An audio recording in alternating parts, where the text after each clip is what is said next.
Va à ton nom, Bernard. Va là où on a mis ton nom.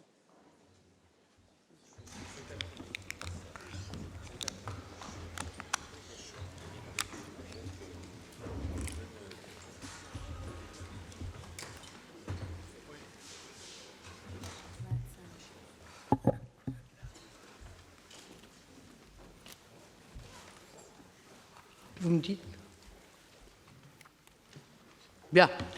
Eh bien, écoutez, très bienvenue. Merci d'être venus aujourd'hui si nombreux ici pour notre journée table ronde. Et permettez-moi, en ces premiers jours de janvier, de vous retransmettre mes vœux, adresser mes vœux, mes meilleurs vœux pour vous et pour vos amis et votre famille, intervenants et bien sûr auditeurs. Permettez-moi aussi de consacrer sur un mode un peu personnel ces premiers mots à mon exercice préféré. Ce que Sioran appelait ces exercices d'admiration. Ils ont un double effet. Non seulement ils satisfont celui qui les pratique, aujourd'hui, mais simultanément, not only does it make whoever practices those exercises happy, in this case me, I'm happy that I get to do it and exercise my admiration, but at the same time, it means I get to share with you, and it is such a pleasure to have the opportunity to do so. I'd like to confess that this admiration is the motive and the mainspring, the secret mainspring behind this attempt at gathering our guests today, these guests that I have chosen to attend the two roundtables. I feel deep esteem for our guests, and for most of them, this sense of kinship is based on our long-standing relationship. We have worked very closely together via a number of commitments that we have shared in the course of various projects that are specific to our respective institutions, whether museums or foundations, and various public or private sector organizations, also via the design and the putting together of exhibitions, attendance to conversations, drafting catalogs, negotiating loans, multiple discussions and conversations with varying degrees of formality. So today, what do we expect from this conversation with our panel members? And also thanks to our session moderators, we are hoping to bring out this unique point of view of theirs, this unique positioning of theirs, the gambles that they have made, the choices that they have made in ever specific circumstances. And it is this uniqueness that, to our eyes, sets an example and is a source of inspiration for each and every one of us. Olafur Eliasson would call it inspiring, highly inspiring. And of course, I think that none of these institutions is keen to lay down, let alone impose a unique, quote-unquote, premium solution, because there is no such thing. On the contrary, what fascinates us every single time with each of our panel members today is how fair, how right, how innovative their solutions are. These are solutions that they reinvent in ever specific circumstances, and they're always looking for a perfect fit, a perfect match. A lot of reflection goes into it. They're dealing with highly mixed situations with reference points that are always extremely unique and specific. To my mind, what is crucial to each and every one of us is awareness. In an ever-changing world, we need to be awareness of the imperious need to feed off each other and learn from each other and learn from each other's point of view. So, the reason why we're all here today is the MoMA exhibition. And in this regard, MoMA provides a manifesto of what the new style MoMA will look like once it's expanded in 2019. MoMA is a mythical and canonical reference point. And without forgetting its fundamentals, it seeks to rethink its fundamentals in a globalized art landscape, which is being rocked by new technologies as well as by considerable societal changes.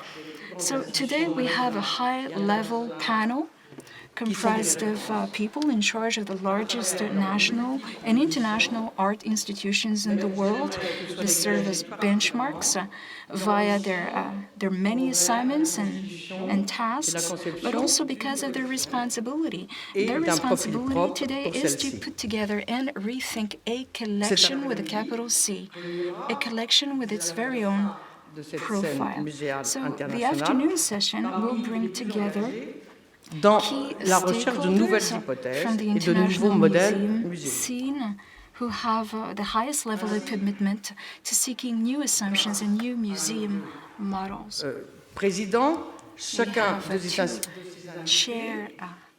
two chairs for these two sessions, and all moderators will give our panel members opportunities to introduce themselves on the basis of proposals that have been reconsidered, and not only to be modern but also to remain modern. And we expect our panel members to share with us their updated and highly identified proposals. Allow me to say a few more words to introduce our two moderators. And I use the term moderator with a smile on my face because these guys are high-speed trains and there's no moderation about them. But they are long-standing friends. So this morning, we'll spend the session with Hans-Ulrich Obrist, who bears no introduction. We've been long-standing friends ever since he began working at the Contemporary Department of the Museum of Modern Art of the City of Paris. Together, we put together a formula based on St. Purse. St. Purse called it migrators, and there is a lot of prescience to this, because what we're trying to achieve here is a nomadic way of navigating the museum. And ever since those days, in a very spectacular way, Hans-Ulrich Obrist has established himself as one of the best emissaries for the global art scene. He's become an activist and he's become the number one catalyst. Has a lot of assets up his sleeves, his tireless curiosity about thought and imagination and the lifeblood thereof in the most advanced fields. He is open to creation, being scientific, artistic. He has a cross-cutting approach. And the basis for that is the mythical interviews he has given and also the dizzying number of his publications. He also contributes amazing skills for summarizing and synthesizing. He has lightning flashes of creativity, and I know this is the perfect oxymoron. He works very closely with artists and with their works of art. And in this regard, there is something unique about him because he's always had the wisdom to shore up his visions, quote-unquote, with action in the field. So today he serves as the artistic director of the Serpentine Galleries, which makes him the ideal moderator for the first session. I would like to add that he's had a connection with our foundation from the very beginning. He served as joint curator for the Olafur Eliasson exhibition, and now serves as a consultant on a regular basis. And this afternoon, the moderator for the session will be Elisabeth Lebovici. She's a critic, she's an art historian, and she teaches at the Paris Advanced Schools for Social Sciences, and she's highly sought after on the international scene, and she's sought after to take part in highly politically involved conversations. She makes a contribution to the Libération newspaper. She has a very strong readership, and who've been following her for about 15 years. She has a highly advanced blog where she speaks her mind, and yet her rigorous analytical skills are the basis for her credibility. Her point of view is always a source of inspiration for each and every one of us. So she's a seminal author. In particular, there's a publication focusing on female artists, and in 2017 she published a landmark book entitled Art and Activism in the late 20th century that revolves around the HIV/AIDS crisis years. So this publication is a remarkable work of activism. A high-profile publication that has been well recognized for its scientific quality and the rigor and the depth of her commitment. These are two fundamental words.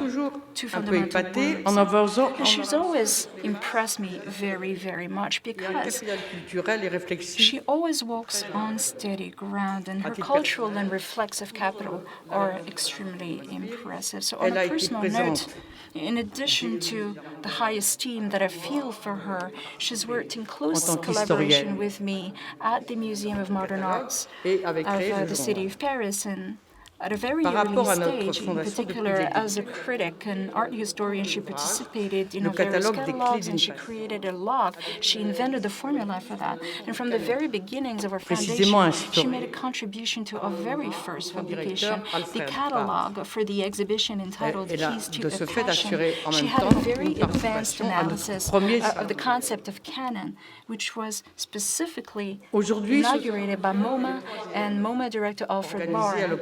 And this meant that she had to be here and be involved in our very first symposium.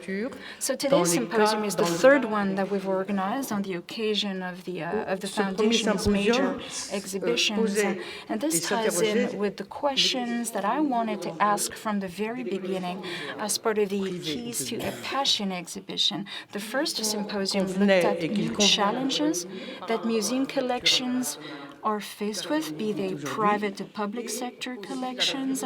And this needs to be redefined because the international art scene is opening up in unprecedented ways, and market conditions are ever fiercer and fiercer. So the question that we sought to answer during the first symposium was, history of art, what is it that makes it these days? So the second symposium looked at a visionary and a collector of French avant-garde art, a bold visionary who dared to break all the rules, and this roundtable was moderated by Anne Baldessari. We had contributions from representatives of the State Hermitage Museum in Petersburg in particular. So the third symposium will look at models, achievements, and a variety of different assumptions that have been set up by the most active institutions on the international art scene. And this is what MoMA has done. There's a new deal at a global level, and this requires further awareness. And this new awareness is driven by both artists and the public. Maintenant, je vais vous laisser la changes that mean we need to operate differently. Les nombreux collaborateurs de la I would like to Fondation extend my warmest thanks to the Foundation's many staff members who've been extremely helpful in organizing today's event. Special thanks go to my colleague Olivier Michelon. His contribution to organizing today's symposium has been invaluable, with assistance from Joachim Monedier, Lisa Delmas, and Élise Blanc. Comme toujours, tout ceci s'est fait sous la tutelle attentive et bienveillante de Jean-Paul Clavry, without Jean-Paul Clavry's tutorship. He's advisor to our chairman, Bernard Arnault. Many thanks. Hans, you have the floor.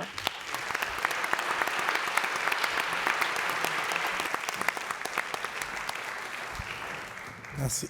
Merci infiniment, Suzanne. Merci beaucoup à vous tous. Et évidemment, un grand merci Many à thanks nos to you all for being here. And of course, special thanks go to our panel members. Many thanks also to Jean-Paul Clamery. Olivier qui a organisé tout ce débat Not avec forgetting Olivier Michelin, who was highly instrumental in organizing today's Avant de event. présenter les intervenants Before d'aujourd'hui, introducing et on va osciller our entre speakers, l'anglais et le I'd like français, to ce warn qui est une you that we will oscillation. be rocking back and forth, oscillating between French and English. Deux, trois mots. Tout d'abord, But I would remercier like to say Suzanne a few non words seulement of thanks pour to Suzanne son Paget. introduction, Many thanks, Suzanne, for your introduction. beaucoup d'années de dialogue, et je rappellerai Many toujours thanks for this multi-year dialogue. I will always remember pour la when I première first fois, showed up in France in lors de une de nos 1991. premières That was rencontres, my very Suzanne first time. And you n'était pas familier, c'était vraiment mon premier invited contact me zone for the very first avec time. le That was literally first contact. collaborer au catalogue And de you cette invited me exposition to extraordinaire de take part in Giacometti drafting qu'elle a this organisée. La extraordinary première catalog chose for the pour ainsi Giacometti dire, exhibition, which she organized. And the first thing that I learned from her is that a Suzanne m'a museum expliqué un needs to peu work que ça closely with ces artists. artistes, et ceci est Any vrai non exhibition seulement needs to be based on a dialogue with artists, and this is important both for contemporary art exhibitions and more historical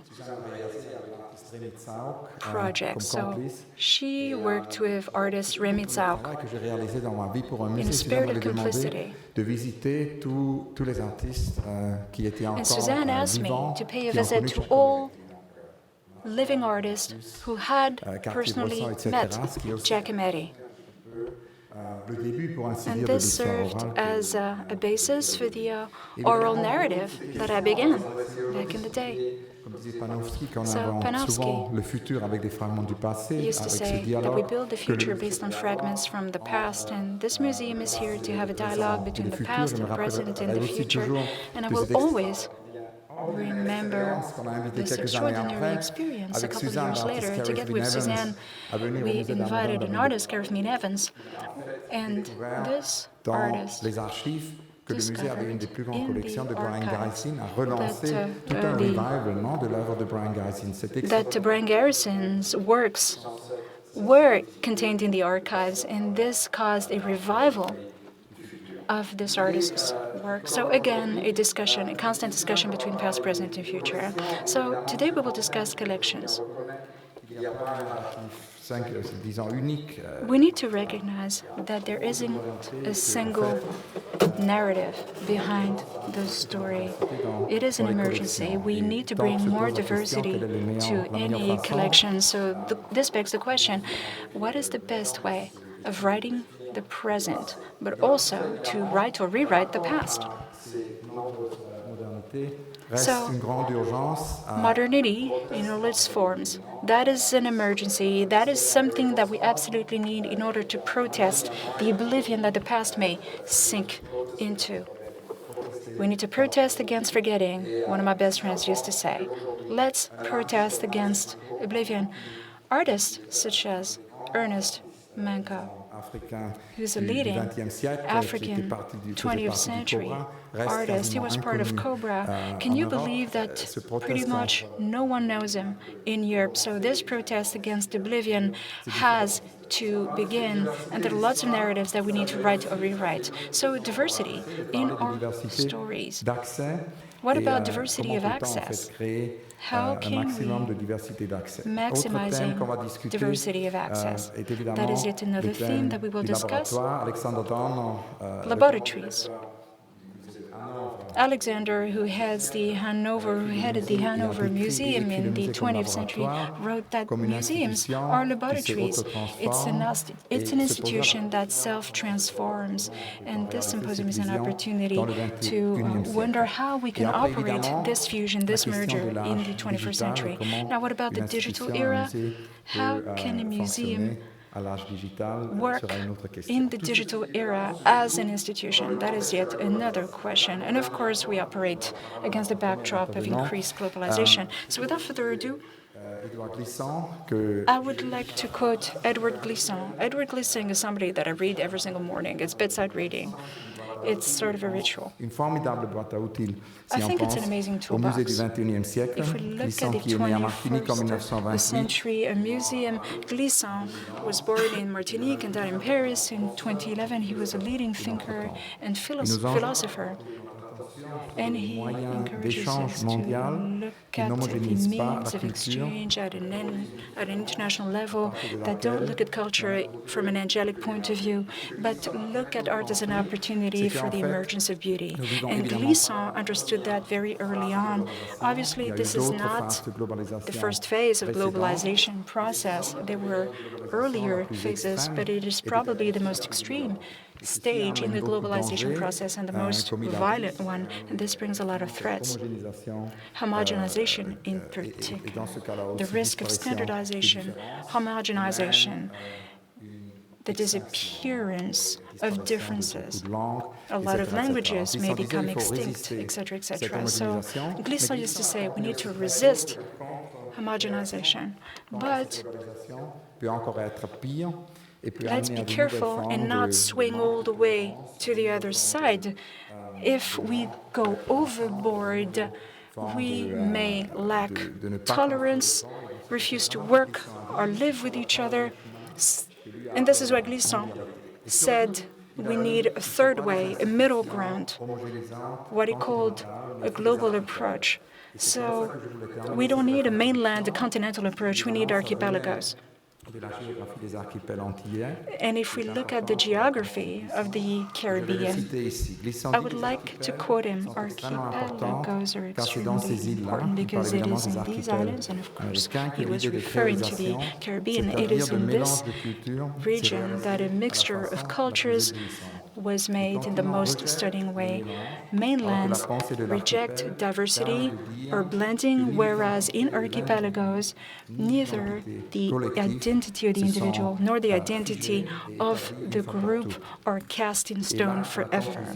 Hence, the conclusion, again, I'm quoting Glissant, I can change during my exchange with others without watering down my sense of self. And it is what archipelagos have taught us. And it is via these, it is now on the basis of these words that I would like to introduce Maria Balshaw. We're delighted to have her with us. She succeeded Sir Nicholas Sirott as director of Tate on June 1st, 2017. Previously, she was director of the Whitworth, University of Manchester, and Manchester City Galleries, which transformed radically and now has a new architecture, a new way of accessing the park. So, a warm welcome to Maria Balshaw. Thank you, Hans-Ulrich. It's lovely to hear you talk about Glissant, as ever. We were asked to talk about the past as well as the future of our institutions and set out a polemic in 10 minutes. That is a lot. So I thought I would go very fast through some images to give you Tate's history. Tate was established, it's young really, 1897. It was established through the dogged will of a private philanthropist, shopkeeper, and sometimes sugar baron, Henry Tate, in the face of much inertia from the government, who couldn't see the point of a national museum dedicated to British art. Some may say governments haven't changed much. The Millbank site was originally a prison, conceived according to Bentham's principles of the panopticon, so at least scopic regimes were being thought about there from the outset. The prison was knocked down, a gallery was built, and the gallery grew, but slowly, during the first half of the 20th century, and quite conservatively. Tate was notoriously slow to realise what modern art was doing. My former institution in Manchester, the Whitworth, bought a Picasso 30 years before Tate got around to doing so. And like many great national collections, we live with a history of having many great things, but also some telling absences. In the war years, sitting on the Thames as the gallery does, the gallery was a bombing target, and we still have some really rather beautiful bomb-damaged stonework. But the collections got out and about in London, and women worked en masse in the museum, something that was sadly set aside when the men returned from war, and only recently rectified with my appointment. The latter part of the 20th century saw an acceleration of interest and influence for Tate, which precedes even the great Tate Modern moment. So in the 1980s, it was the generosity of the Duffield family which established the Claw Wing, a proper home for the great Turner bequest, And it's an important point, I think, to bear in mind always, that Tate is not only a museum of modern and contemporary art, it's also the home for 5 centuries of British art. The 29 years of Nick Sirota's stewardship of Tate was an extraordinary expansionist period in terms of buildings and also in terms of expanding an argument about what art is and can do, globally as well as in the UK. Tates were built in Liverpool and in St Ives, acknowledging that Henry Tate came from Liverpool and that the great British modernists made their home in St Ives. But it was with the conversion of the magnificent power station in a rather godforsaken bit of Southwark in those days that the greatest shift took place. When Louise's spiders made their impact in the world, not just within the art building, there was an impact that I think Tate has been exploring ever after. Tate Modern, in its first incarnation, was 4 times as successful as anyone could have hoped. So Tate Modern 2, which I hope you all know, was then created, supported this time by more private money even than public.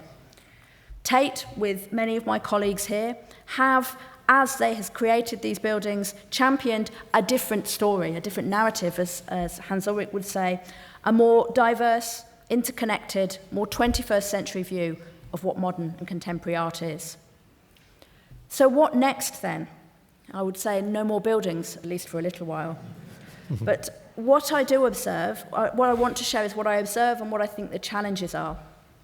For me, I want Tate to be the most artistically adventurous and culturally inclusive global art museum. We should be connected internationally to partners and art centres across the world with a global reputation that draws people to our galleries and, with willing international collaborators, takes our exhibitions across the globe. At the same time, we need to be locally rooted and relevant to people in London, Liverpool, and in our newly expanded galleries in Tate St Ives. This isn't a new story for Tate, but it is a vision that makes much more explicit an intention to connect the great art and artists to a wider and more inclusive audience, and to make the art and artists that we show relevant for a wider range of people. Putting it bluntly, I am interested in how this museum can change the world. It's a question we've been asking our visitors. Our audiences need to become more reflective of the cities and the towns that we're in. At the Turbine Hall, in the Turbine Hall right now, Superflex's swings are human turbines for the generation of social encounters between friends and strangers. They explore the potential of this building as part of the city, open to the city on all sides. It is the Turbine Hall as Herzog and de Meuron imagined it, an indoor covered street. It invites all types of people into the space, making it a place where those people can come, where there's something for them to do, and where they can be comfortable with themselves. The artists place people as the energy creators at the heart of this power station, now a culture hub. In the times that we are living in, across Europe, but most especially for me in the UK, with last year's Brexit vote a clear signal of a profoundly divided and unequal country, and with the shadow of the Grenfell Towers disaster a sobering reminder of the consequences of such economic and social inequality, I would say that there is a deep necessity and a political seriousness to the cultivation of joy in action. On a Uniqlo late, on a Friday night at Tate Modern, we do find the creative, dynamic communities of London now finding their platform in our spaces. But my feeling is this can't happen only through happenings, and in fact I'm a bit suspicious of our current event-driven culture. What we need to be doing is genuinely offering a space for a much wider range of people to find art on their own, to enjoy it and enjoy its different and uniqueness, whether they're discovering a Frank Bowling painting as part of our recent Soul of a Nation show, or sitting in quiet contemplation of a Turner watercolour. This, it seems to me, is the quiet revolution that must sit alongside the noisier events that pull in the crowds. We are perhaps halfway down the road that Tate has set out to travel. I see it as our social and ethical responsibility to strive for relevance and a feeling of connectedness for the widest range of communities in our towns and cities, as well as to audiences that visit us from all over the world. I want to ensure that the many, not the few, find their Tate and feel a sense of ownership and connection to the great art and artists we show. But it is my view that we have not travelled far enough down that road, and I worry that many museums and galleries act as if it does not matter that more than half the people in their towns or cities feel, often rightly, that museums are not for them. To me, it is all about relevance, our current and our future relevance. So I wanted to close with this. It's the opening room of a show called Queer British Art that was mounted recently at Tate Britain. What you see here is a portrait of Oscar Wilde at the height of his creative powers, hung next to the prison door from Reading Jail, where he was incarcerated, having been convicted because of his sexuality. I've been really struck by the work of Nina Simon, who talks about relevance, which she imagines as a key that unlocks a door. What she points out is that for too long, no one would point you to where the key was. For me, it's not that we have to tell people what to think, but we do have a social obligation to make it clear where the keys are for people to unlock their own relevance. Queer British art unlocked a relevance for some of the most traditional parts of our 19th century collection. It also unlocked a relevance for an untapped and highly enthusiastic audience across London. It has been the test case for how relevant and emancipatory our relationship with the art of the past can be. The exhibition marked the 50th anniversary of the decriminalisation of homosexuality in 1967. What we saw during that exhibition was 56% of an audience self-declaring that they were LGBTQ. It was also the widest age demographic ever seen at any Tate Britain exhibition.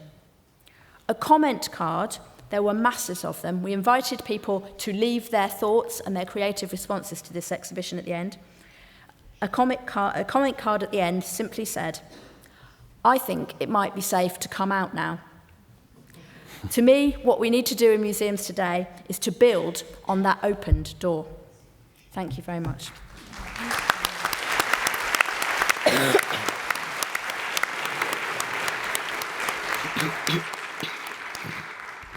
Thank you so much, Maria. It's now my great pleasure to introduce our next speaker, Bernard Blistène, who has since 2013 directed the Musée National d'Art Moderne Centre de Création Industrielle at the Centre Pompidou, of which he was Cultural Development Director from 2008 to 2013. And of course, in that role, he came up with this new format, the Nouveau Festival, which is also going to be very relevant for our discussion later, because of course it raises this question also of live art and how live art actually can enter the collection. Before that, Bernard from 1990 to 1996 was actually in Marseille as head of the many museums there, and was very much founding also there a new institution, the MAC, the Contemporary Art Museum in Marseille. Please give a very, very warm welcome to Bernard Blistène.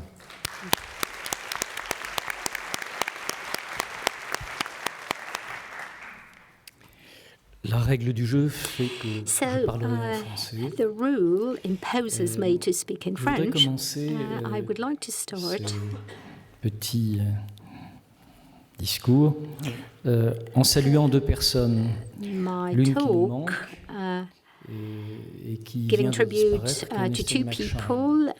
qui fut certainement une des grandes figures, cher Glenn, has just disappeared. He certainly was a figure of the MoMA in New York, and I think we should have a thought for him. And there is another person who's not with us today, and whom I'd like to see with us today, because I think she has a lot to say, or Kwandazar, and she is one of the figures who made us reflect about what are our museum in this time of globalization.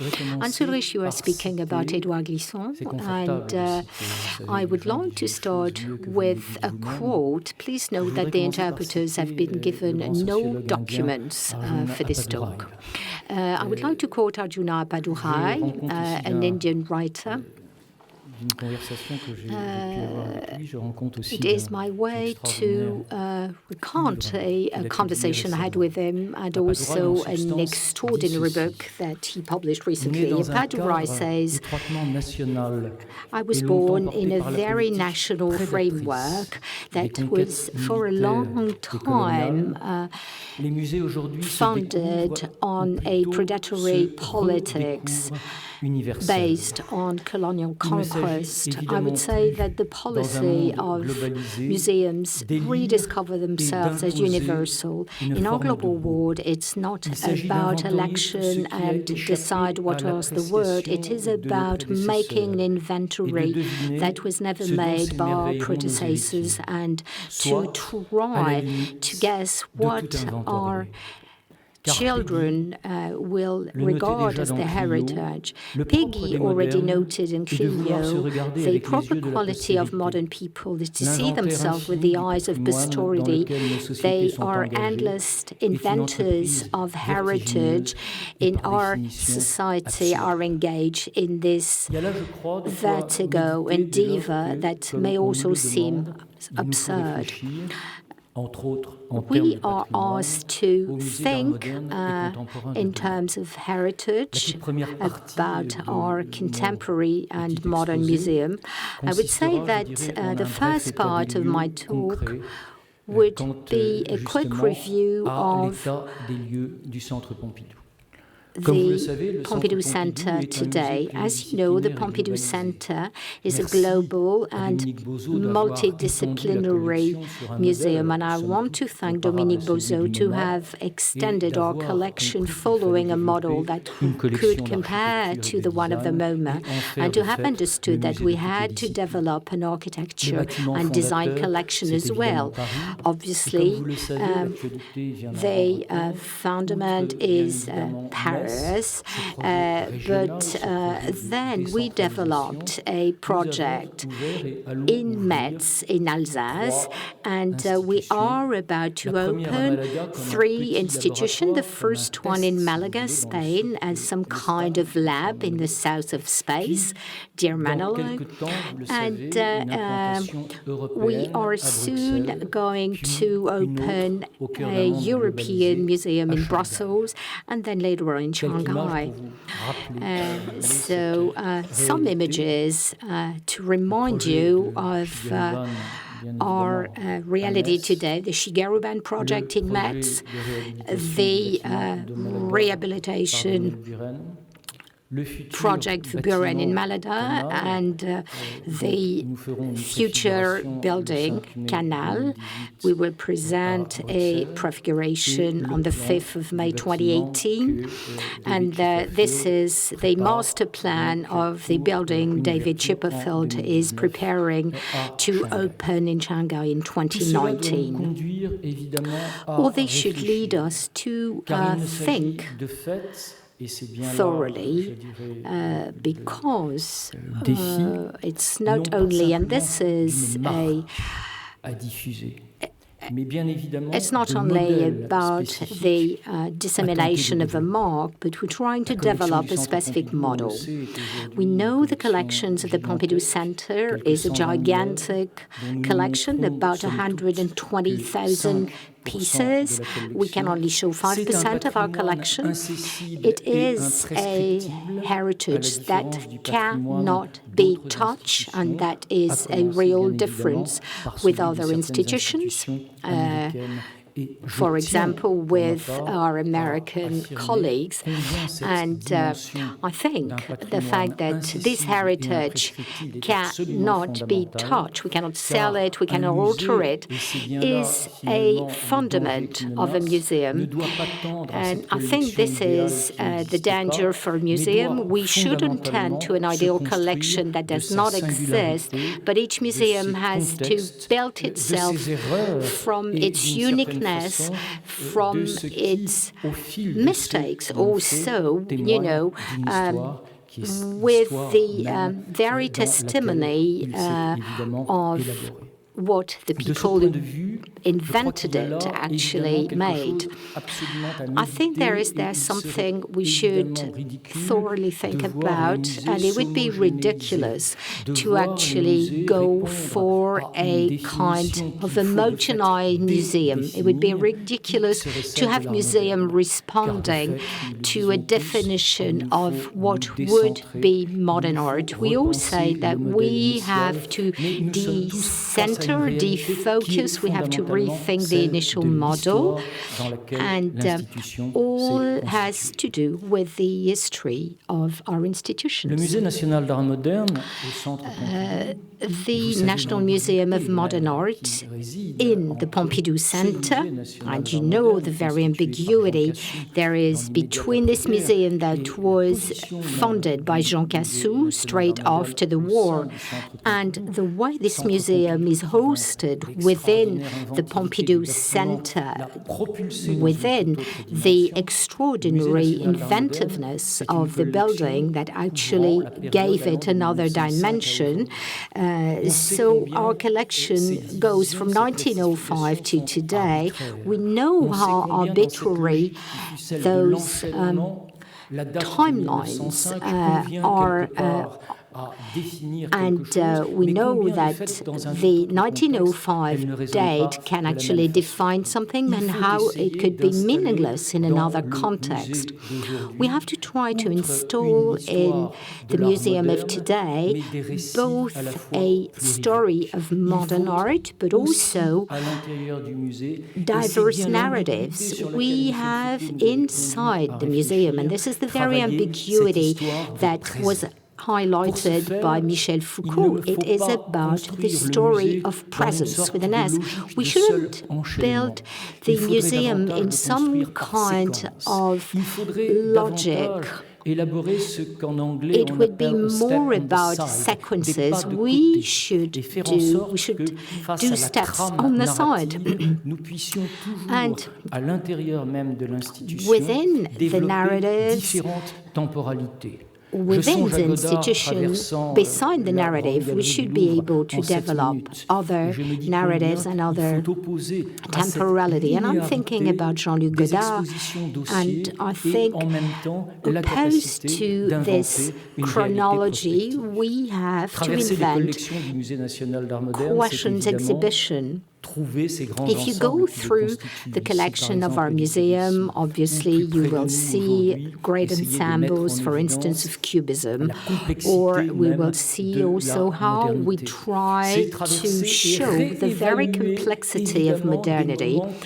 So we have to go through eras or moments that sometimes we ignore, like support surfaces, and it's always with the light of other countries, with the light of other cultures, that we in France find ourselves in the position of reconsidering movements that actually constituted our history. A museum also gives us the possibility to study the relation of art and its public. Here, Tony Osler, that work that Catherine David had commissioned for Documenta. They are, for me, in this movement of step aside, the constitution of file rooms, you know. We had those great critics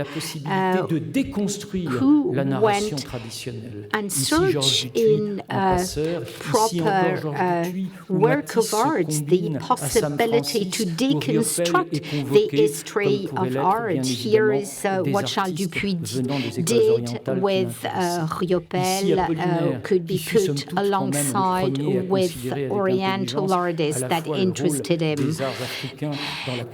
Then we can see how African arts were important to constitute modernity. We will have other rooms showing us how Apollinaire was one of the very first poets, and I insist on the idea of poets. We could do this speaking about Marcel Brotart's, where the very notion of politics and poetry actually get together to reconstruct a uniquely political narrative of history. So it is about how a fundamental criticism is going to be built. And this is what Sandra actually underlined when he spoke about the complexity of the great modern narratives. It's not only us who have to put forward people we had been thinking about. It is those people who are going to help us to defocus our gaze. Here, Caroline Citrin-Gadion offers us the possibility to rethink the architectural model in its critical dimension, to deconstruct the primacy of beaux-arts, of high art. And he invented a history that was going beyond the necessary classification. So with those 5 rooms, I wanted to probe history. I wanted to put in perspective something else, that the narrative that was defined as the necessity to change things that Pierre Audu. And to homage Restani, I think we will show the complexity of a history that starts with painting and then invents a movement that, with artists like Crémoise and many others, are going to make the very heart of new realism.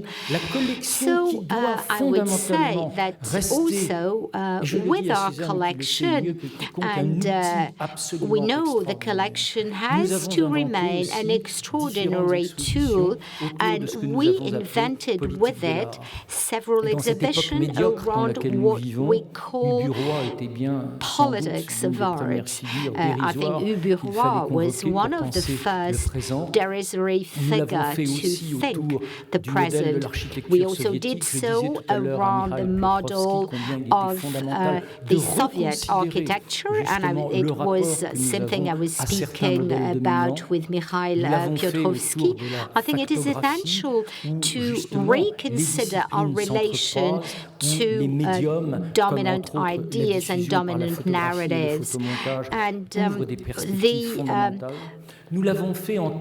crossing of disciplinary opens up fundamental possibilities. We also found the capacity to explore the intellectual conflict that exists between futurism and Italian fascism, and we did this about the Soviet realism, and then we could see how Valdez-Crochet went to the Soviet Union to try to cure, we don't really know what, in the 50s. So we did this without taking into account people who wanted to be in the museum, because I would say that art exists with and without the museum through the international situationism. I would say that art is fundamentally linked with the idea of indexing and recycling. We should not forget that art is also being made outside the museum, both physically and intellectually. So the museum cannot do everything, cannot say everything, and it cannot have this pretension of doing this. Then it seemed key for me to open to other disciplines, because I believe that if you think about art today, you are thinking about the heuristic that constituted the contemporary of modern art, like music, for instance. We had to go back to the Paris evenings to show that this was not only a present history, but also something you had to show through the beauty of the relationship between Duchamp and John Cage. You had to show how artists are people passing things. When you see the relation of Dubuffet and the music and Yorn as well, you see how it actually really rocks everything, you know. You know that art also divides, and if we take George Brecht, we know that he was a fundamental figure, somebody who could, through his work, invent something that Gérard Genette would not have denied with the very notion of partition. In this globalized, in this global museum, I also wanted to give 3 examples, because I believe we have to be concrete. We should not only, you know, utter great ideas. In our global world, I wanted to recall that we tried to open the museum to other views, other gaze, other perspectives. We had to go back on surrealism in Egypt to understand the relationship between André Breton as an art critic and Egypt. Surrealism is a paradigm, and the way surrealism is thought in Egypt by intellectuals to bring it to France has nothing to do with the surrealism, the way we understand it with Breton. And with this movement, Art and Liberty, we had to put the museum in perspective so as to enable us to defocus or decenter. I wanted also to show that the dimension of the laboratory was not a lost one. Some years ago, we had in the Pompidou Centre a Centre for Industrial Creation. And we thought we had to reinvent this very center, this very department, as we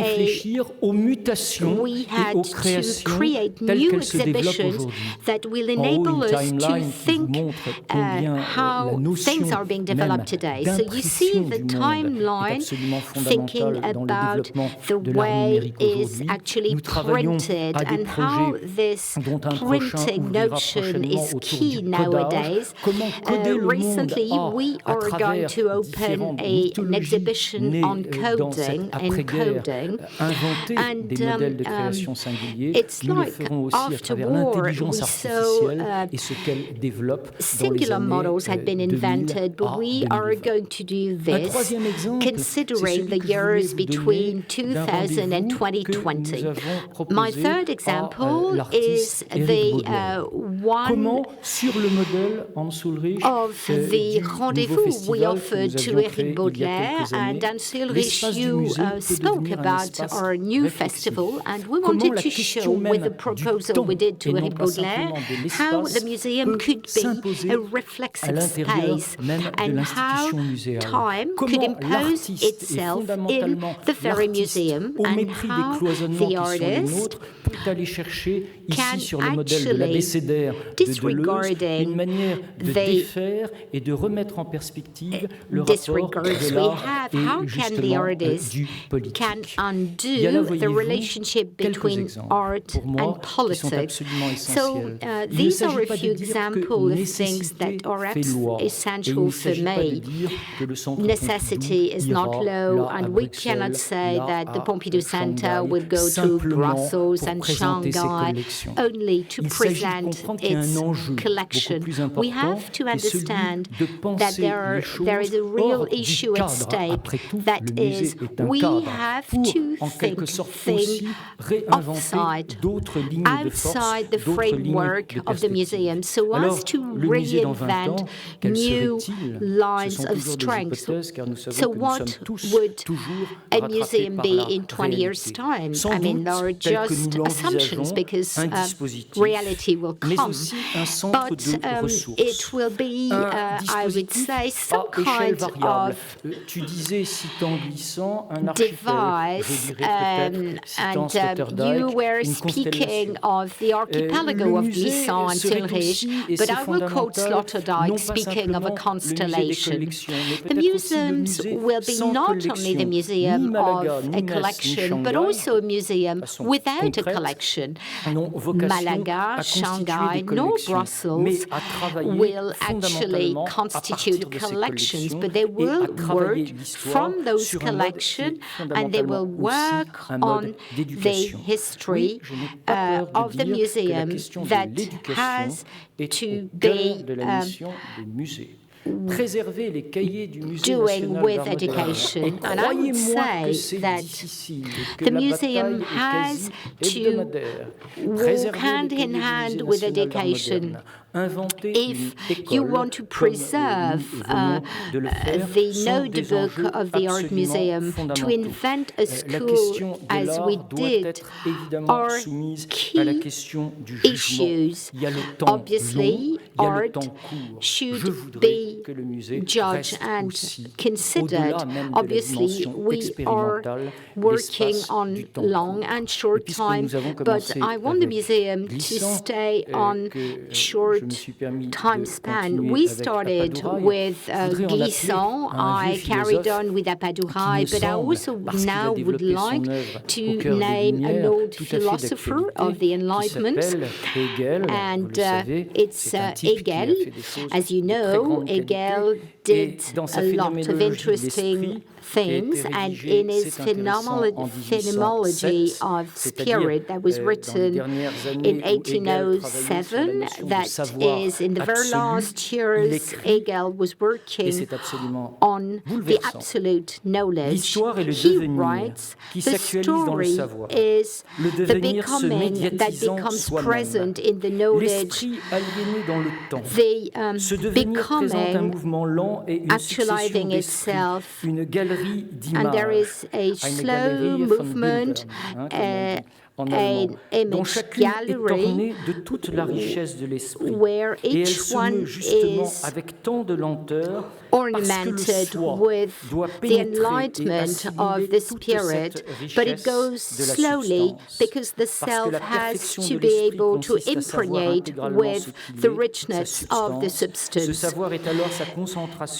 knowledge is the concentration of, and this is where the spirit abandons itself.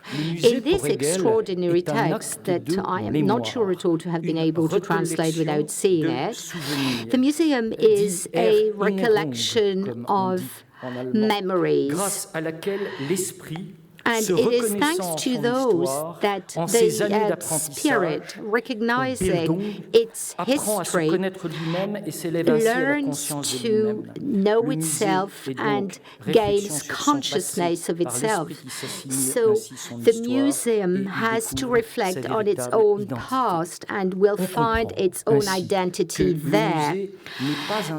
So therefore we understand that the museum is not only some kind of storage place where you will accumulate work of art, but the museum defines, and this should be our aim, the museum thinks about where is the dignity of art, and as a great admirer of Marcel Duchamp, I think this is very important. So the museum is not a storage place, but a reflexive action where art actually gains consciousness of itself. The museum forms and transforms our gaze, and it teaches us to see.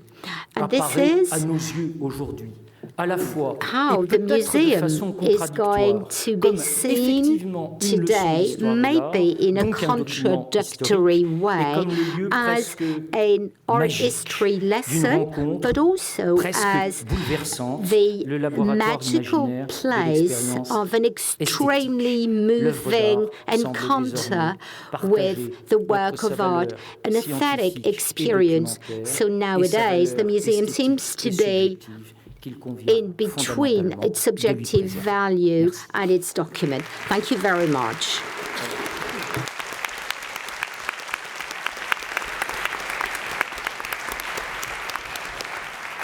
Thank you so much, Bernard. It's my immense pleasure to now introduce our next speaker, Thelma Golden, Director and Chief Curator of the Studio Museum in Harlem since 2005, after having been its Deputy Director for exhibitions and programs. And of course, Thelma's first curatorial position was at the very Studio Museum in Harlem in 1987, and she was then the curator at the Whitney Museum, where she did legendary exhibitions, the 1993 Biennial with Elizabeth Sussman, and of course also the Black Maid exhibition, Representations of Masculinity in Contemporary Art. It's when we met for the first time.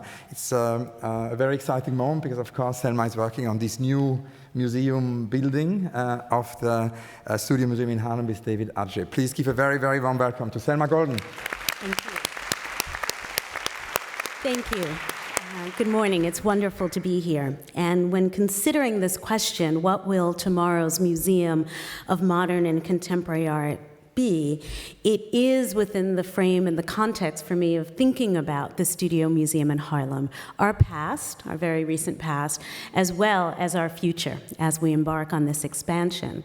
But it also seems appropriate to be speaking about this in the context of this exhibition of the collection of the Museum of Modern Art. And I begin here with an image of the Studio Museum today, which is marked always on its facade with the work, The African American Flag by David Hammons, an attempt by us to situate the building in Harlem on 125th Street, both in relation to its role as a museum, but also as one defining the space of African American culture in an African American community. This is a work from the 1960s by Robear Bearden, which sort of speaks to this idea of what the Studio Museum's aspirations were at its founding. On the one hand, it was to understand itself within the context of modernism, but also to define itself within and through the experience of African American culture. The Studio Museum was founded in 1968. That's when it officially opened, but it began as a project in 1964, a radical idea on the part of several artists, arts administrators, civic leaders, politicians, philanthropists, and benefactors to bring a museum to Harlem. Now, at that time, this was a radical gesture. It was a community that was suffering from economic inequity, crime. It is a community that looked at its great past, the home of the Harlem Renaissance, but was trying, through art and culture, to imagine a future, a reinvented future. It is during this time that I, and in this context today, would also like to bring to bear the very important beginning of the Studio Museum, which had a real relationship to the Museum of Modern Art. So that original project in 1964 to bring art and culture projects to the forming of a museum was made possible by the efforts of members of the then Museum of Modern Art Junior Council, who, along with this group of artists and activists, both opened the Museum of Modern Art to the Harlem community, to young people, in direct engagement through the curator. The initial introduction was made through Frank O'Hara, the poet who was a curator at the Museum of Modern Art at the time, and really shepherded by Frank Donnelly. And in those years, 64, 65, 66, 67, it really was the beginning of some of the thoughts of thinking about the Studio Museum as a reaction to and a refusal of certain ideas and ideals as it formed itself in relationship to the museum community of New York City. That original committee, which called itself the Committee to Form the Harlem Museum, was very prescient in its idea, and that both Harlem and museum were in the title of our naming. Harlem because it was about situating within the community, and museum because that meaning, that very particular meaning, was exactly what our founders were imagining they were reinventing and recreating. So I venture to say at that very moment, the founders were thinking then about the museum of the future and what it could be, and their answer was this idea of the Studio Museum in Harlem. This is a work from 2007 by Glenn Lowry that sits in our current lobby, so alongside the second experience after the Hammonds, which greets you in the building, the Ligon, this me-we, taken from the words of the athlete and humanitarian Muhammad Ali in this work called Give Us a Poem, from Muhammad Ali's words. So in many ways, the Studio Museum, the premise of it was based on the idea of having a collection, because in collecting, the Studio Museum at its founding thought it could be a site of resistance to the exclusion of the work of African American artists and artists of African descent. It also imagined that by collecting, it created an alternative narrative which rewrote the history of art through the contributions, the breadth and the depth of the work of artists of African descent. This is just a selection of works from our collection, which ranges from artwork made in the late 19th century, this work by Joshua Johnson, made in 1804, and that moves all the way through the 21st century. In our collection, it feels to me like there is a way to understand how the Studio Museum understood itself through the idea of collecting as this act of defining not just the space of museum, but actually by marking itself. This space in a non-museum space. We exist in a former bank building that had been abandoned, turned over to the museum in 1979 in a radical gesture of reuse of this empty space into a museum itself, but that the collection is what marked to the community and the culture world of the museum's intentions. This is a work from the 40s by Bill Traylor, a self-taught artist, but one that really speaks to the tradition of self-taught work in the African-American context.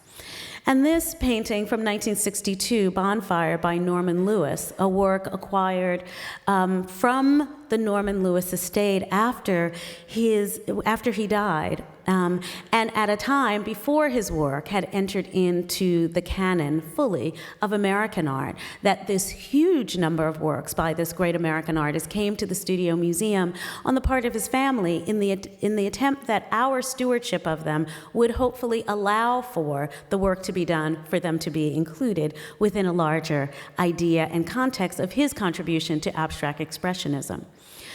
Work from 1969 by Barclay Hendricks, again, a work shown early in its life at the Studio Museum in the early 70s, first major exhibition of this artist's work. And there are so many other ways in which the collecting and presentation happening together at the Studio Museum really form a narrative about the way in which the museum's effort to change the nature of the museum world and the art world could be. This is a Buford Delaney exhibition. Buford Delaney had an exhibition in 1977 at the Studio Museum, and it happened to be on our walls at the time he died here in Paris. This work, along with 30 others, remained at the Studio Museum for over 30 years, while, again, the work around this great artist formed through many institutional contexts, but we remained a steward of what that could be. Jack Whitten represents a generation of artists who really defined their sense of self and art and aesthetics in the 70s, and that was at core where the museum was forming important intellectual dialogues that actually preceded how these dialogues could happen in the art world at large. Similarly, Howardina Pindell, who had an active art practice while also being a curator of drawing at the Museum of Modern Art, this her Free White and 21 from 1980. And Robear Bearden again from 1981, an example of an artist who actually received an incredible amount of attention within the mainstream art world, but saw as one of the founders of the Studio Museum the necessity to have a space defined by self-definition, the idea of an institutional space in which the ideals, aesthetic, intellectual, and political of the community could form the basis of a narrative about art and culture. And moving from the 80s into the 90s, works by artists like Elizabeth Catlett, by Glenn Lowry, by Wangechi Mutu, by Julie Moretu, all form in a way almost as if to speak and say into an existence an idea of museum not only as repository, but as an active progenitor of ideas, as a space in which the advocacy of not just the artists, but the ideals that they represent could have an impact not just locally on our Harlem community, but throughout the world. And Njideka Ekenuli Crosby, this work from 2012, is one of the many artists who've participated in the residency program at the Studio Museum. The studio in our name comes from the fact that at our founding, the artist William T. Williams imagined that the museum could have a unique role by not only being invested in the presentation of works of art, but also in the process of art making by providing artists with studio space in the museum itself. So literally in the space of the museum, and that those artists, 3 every year, would be allowed the space and the time and financial support to make their work. And Njideka was in our studio program in 2012, but also represents a radical extension of this idea of the museum that at our founding in 1968 understood itself as an institution devoted to the work of African American artists, but very radically in 2004 changed our mission to now state ourselves as a museum of artists of African descent, locally, nationally, and internationally. This shift is what allowed us to begin to think about the Studio Museum in Harlem, still locally rooted, still invested deeply in the history of African American culture, but one that could embrace and enlarge the idea of the global African presence. That furthers then the work of our collection to collect artists living and working on the continent. This is a work by Zanele Muhali, who is based in South Africa, and really is the newest sort of avenue of our collecting involvement, one that looks at 20th and 21st century Africa and the work being made there today as an important extension of the story of the Studio Museum that it created in its founding. This work by Jordan Castile, a 2016 artist in resident, brings back, of course, though, the museum's very particular relationship to its site. And in the idea of what the museum of the future might be, I suggest some of the principle that we have long worked with at the Studio Museum to think about a museum in its site-specific implication, right? The idea of how one's site, the actuality of site specificity, can be a grounding principle. This work by Jordan Castile made during her residency year, which uses as the core form of her portraiture subjects that literally are within the context of our physical context in Harlem and around Harlem. This idea of site specificity is furthered in the work of one of our current artists in residence, Andy Robear. This work, Greyhound 2, Harlem, 2017, by imagining that as we think about our future at the Studio Museum, site specificity has always been how we've defined ourselves institutionally, but site suggestiveness now is a way in which we look at our past and understand the context that the museum has grown in 49 years, and think about site significance as we move to our future. This, perhaps one of the most recent acquisitions to our collection, Arthur Jaffe's major, important, seminal video work, Love is the Message, a Message is Death. And I sit in this room with several colleagues who also have presented and acquired this work in Miami, in Los Angeles, in London, and so many other places in this last year. But this work I also represent because I want to say that our collection also represents the ideals of an institution that sees itself invested in the idea of diversity, in multiculturalism, in accessibility, but an institution that was born in a moment in which politics and art could not be separated, and one that lives right in this moment, where politics and art live side by side in an understanding of community and culture.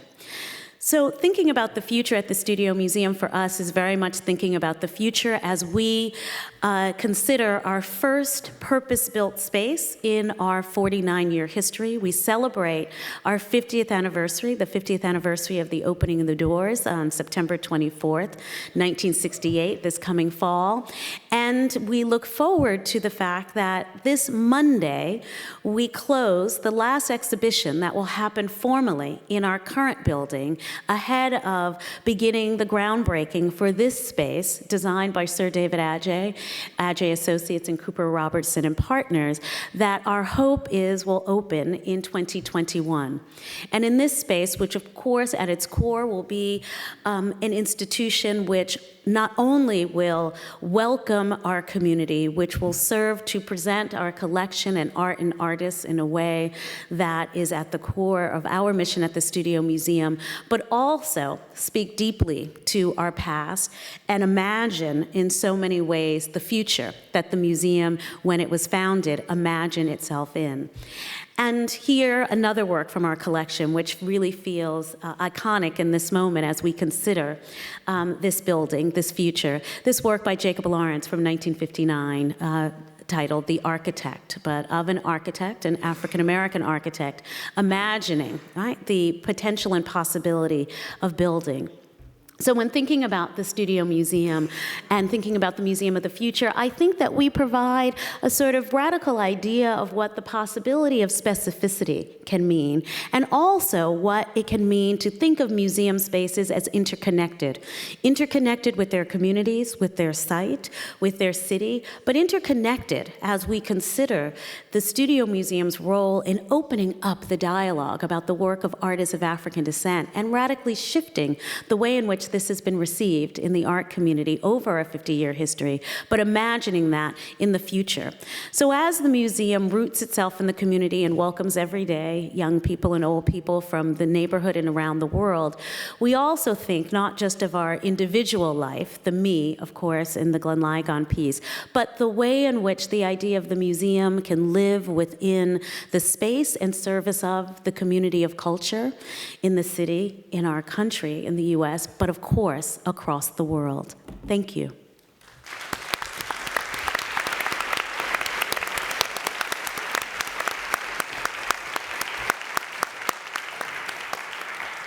Thelma, thank you so much. And indeed, you should all go to New York to see this exhibition. When is it closing? On Sunday? Monday. Monday. Monday. It includes amazing emerging artists such as Walter Price, so yes. Urgent to go to see the show. And Thelma was mentioning this transition to a new building, and that leads us right away to the transition to our next speaker. It's my immense pleasure to now introduce Mikhail Govan, who is working with Peter Zumthor on a new building for 2023. Mikhail is, after serving as president and director of the Dia Art Foundation from 1994 to 2006 and overseeing the creation of the Beacon, actually, since 2006, the director and CEO of the Los Angeles County Museum in LA. And is not only working on this museum for 23 with Zumthor, but has in 2008 opened also a wing built by Renzo Piano, the Broad Art Contemporary Art Center. Please give a very, very warm welcome to Mikhail Govan. Thank you. Thank you. Hello. Thank you, Hans-Ulrich. Thanks for the invitation. It's very nice to be here. From Los Angeles, which is sort of the other end of the earth, LACMA actually is probably the youngest of the big museums in the tradition of European and American museums. In fact, we're younger than most modern museums, younger than the Museum of Modern Art, more the age of the Studio Museum. And so it was interesting that Los Angeles made a museum of everything from ancient to present after the creation of a modern museum. And I think if MoMA was a break to establish modernity in the face of the Metropolitan Museum, which was not paying enough attention to modernity. LACMA's mission is maybe the reassembly of that time in history in a postmodern point of view.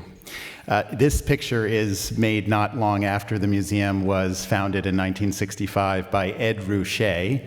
The museum is on fire, and I only present that in that sense that we're maybe meant to keep burning down and rethinking the structure of the museum. I remind everyone that art has been around for a very long time, and museums not so long.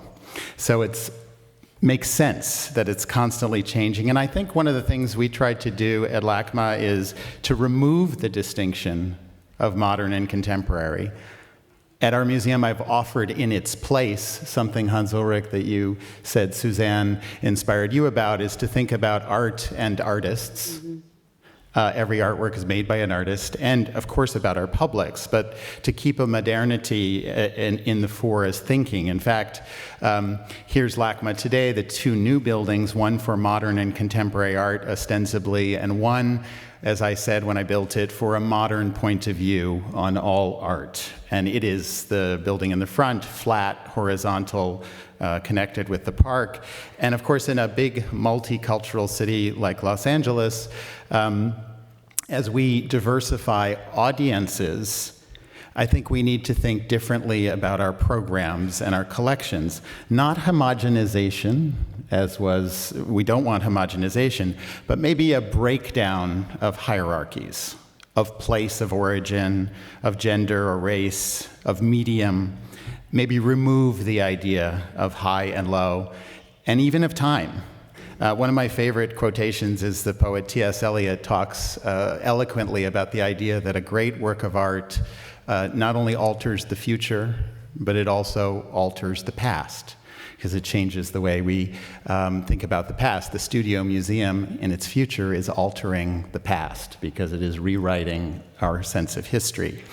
And so I think part of the to think about this is, and I say this as a provocation, maybe the Modern Art Museum can be obsolete. That would be a hope of mine. That, you think if you go 200 years forward, might it seem arbitrary that a museum starts in 1880 or 1960, when again, it's a continuum of art made by artists. And I'm not sure in the long, long run, the modernity wouldn't be a cul-de-sac if it's framed tightly. This is an exhibition we did recently at LACMA of Picasso and Rivera, and it included ancient Greece and Rome and Aztec and Maya. And this idea that these giants of modern art were looking to the future through the past, not something you would see in a contemporary art museum. Or to think about, also, I often said that a future contemporary art museum might have to be an encyclopedic museum or a museum of everything, because as the world globalizes, this is a work on the left by Do-Ho Sa, who lives globally, is from Korea, that artists are constantly in dialogue with their identities. And as we globalize, we need to speak so many different languages. And I think one thing about historical objects is they can embed those identities in visual terms, not just in a wall text next to the work to say this comes from an ancient Korean gate. I think the continuity of isms is over, and this idea of the work globalizing, this is an exhibition upcoming at LACMA called In the Field of Empty Days about art of the Middle East, and it actually proposes time backwards or achronological, looking at contemporary artists, a manuscript page on the left from the 16th century, a contemporary work on the right, and it proposes, even in thinking about globalization, technology, in this case photography, as it interrupts and makes us rethink, I think, our global world. So I also think that if I was making some proposals for the future, and I think we would all agree, that museums will continue to become more public. This idea that we are projecting out is not our idea of the present. We realize there's a two-way relationship. We must be very public. I don't think anyone would disagree with that. But this bigness and this publicness and this effort to be comprehensive or inclusive is something actually that the big museums, encyclopedic museums, and the museums of modern art face today. In fact, if you look at the catalog for this show, I noticed that 2/3 of it is very Eurocentric, very male, and not in a bad way, but that's what it is. And then you see a big break, and it becomes very diverse. So is the break of modernity that moment of diversity? We can keep pushing those lines, asking those questions. And I think that that's a good thing, that we're constantly changing those definitions. And this idea of public, we know social media is one of the driving forces to create a two-way relationship with our public.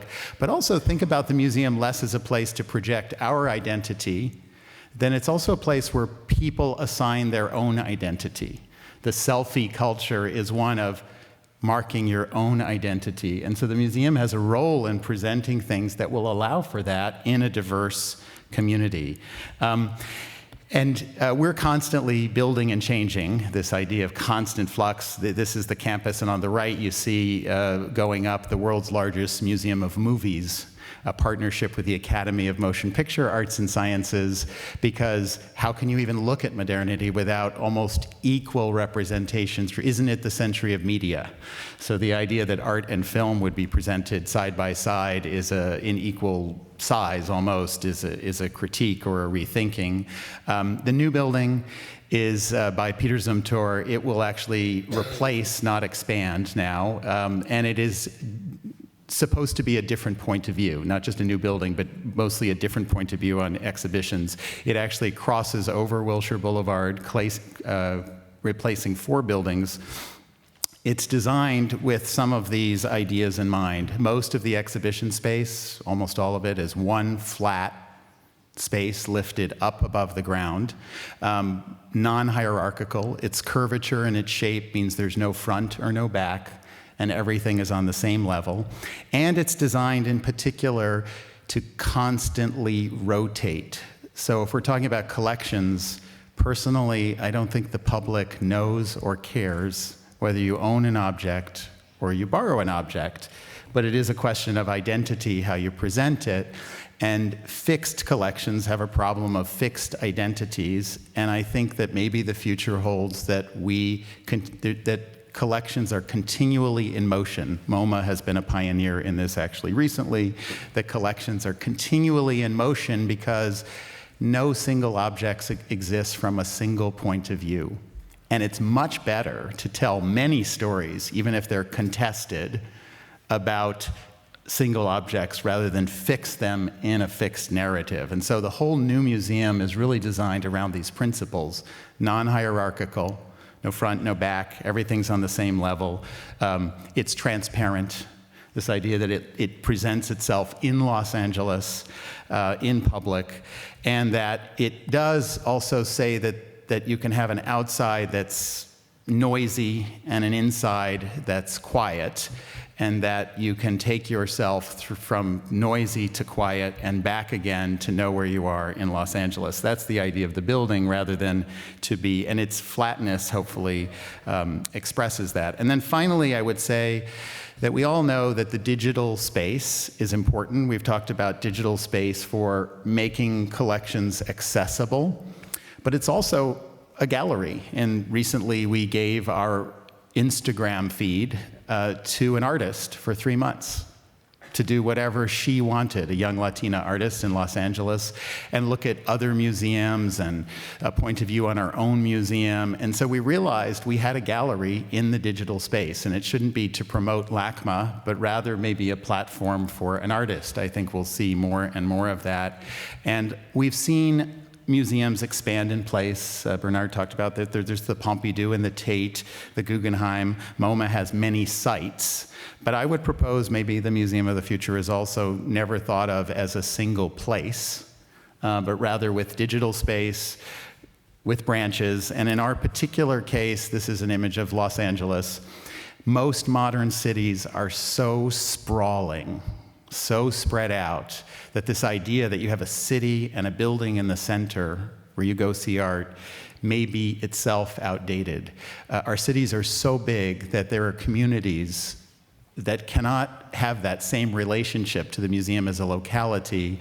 Our proposal in the foreground is a 80,000 square foot former industrial building, is that maybe we break the museum into pieces within our own city, and more like a public library system, the museum is broken into pieces in neighborhoods, in different communities, rather than being singular. But all of these things to say there's so many different points of view, and this is a great moment for museums to be burning some things down and building new things. Thank you.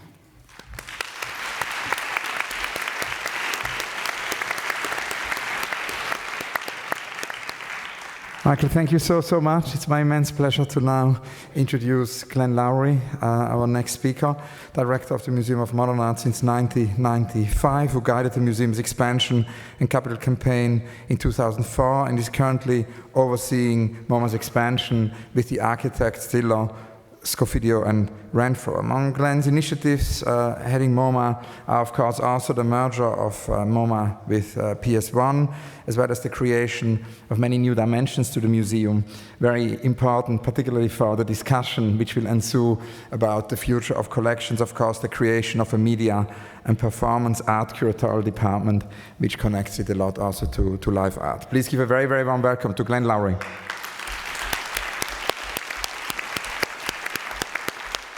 Thank you so much, Hans-Ulrich, and let me begin by thanking Jean-Paul Claverie, Suzanne Paget, Olivier Michelon, and your entire team for the incredible opportunity you gave us here at the Fondation Louis Vuitton to think about not just the future of museums of modern art, but our very own museum. And je dois saluer Quentin Bajac, notre conservateur en chef, qui a dirigé ce projet pour nous et qui est vraiment want to pay tribute to Quentin Bajac, who actually was head of this project, and he really always rethink what is a museum of modern art. I'm not going to show that many images because, to a very large extent, as Suzanne said in her introductory comment, Être Moderne is a kind of manifesto of how we are thinking about what it means to be a museum of modern art and contemporary art today. And this exhibition, in fact, was made possible by the fact that we are under construction with yet another iteration of the Museum of Modern Art. And here you see a rendering from Diller, Scofidio, and Renfro, and which involves both new construction and a series of surgical reconsiderations within our museum. But what it reflects is what I think lies at the heart of how one might think about a museum of modern art as a different kind of institution, typologically different than a universal or single artist museum.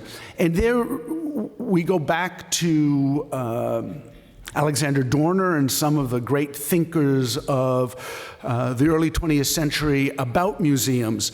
And Dorner and then Alfred Barr, the founder of the museum, the founding director of the Museum of Modern Art in 1929, imagined the museum as a laboratory to which the public is invited. And today I think what we would say is it is a laboratory that brings art and people together. But the critical idea behind the Museum of Modern Art and the notion of a museum of modern art, so I'm distinguishing both the specific institution that we are privileged to work at and the idea of that institution writ large, is both about people, right?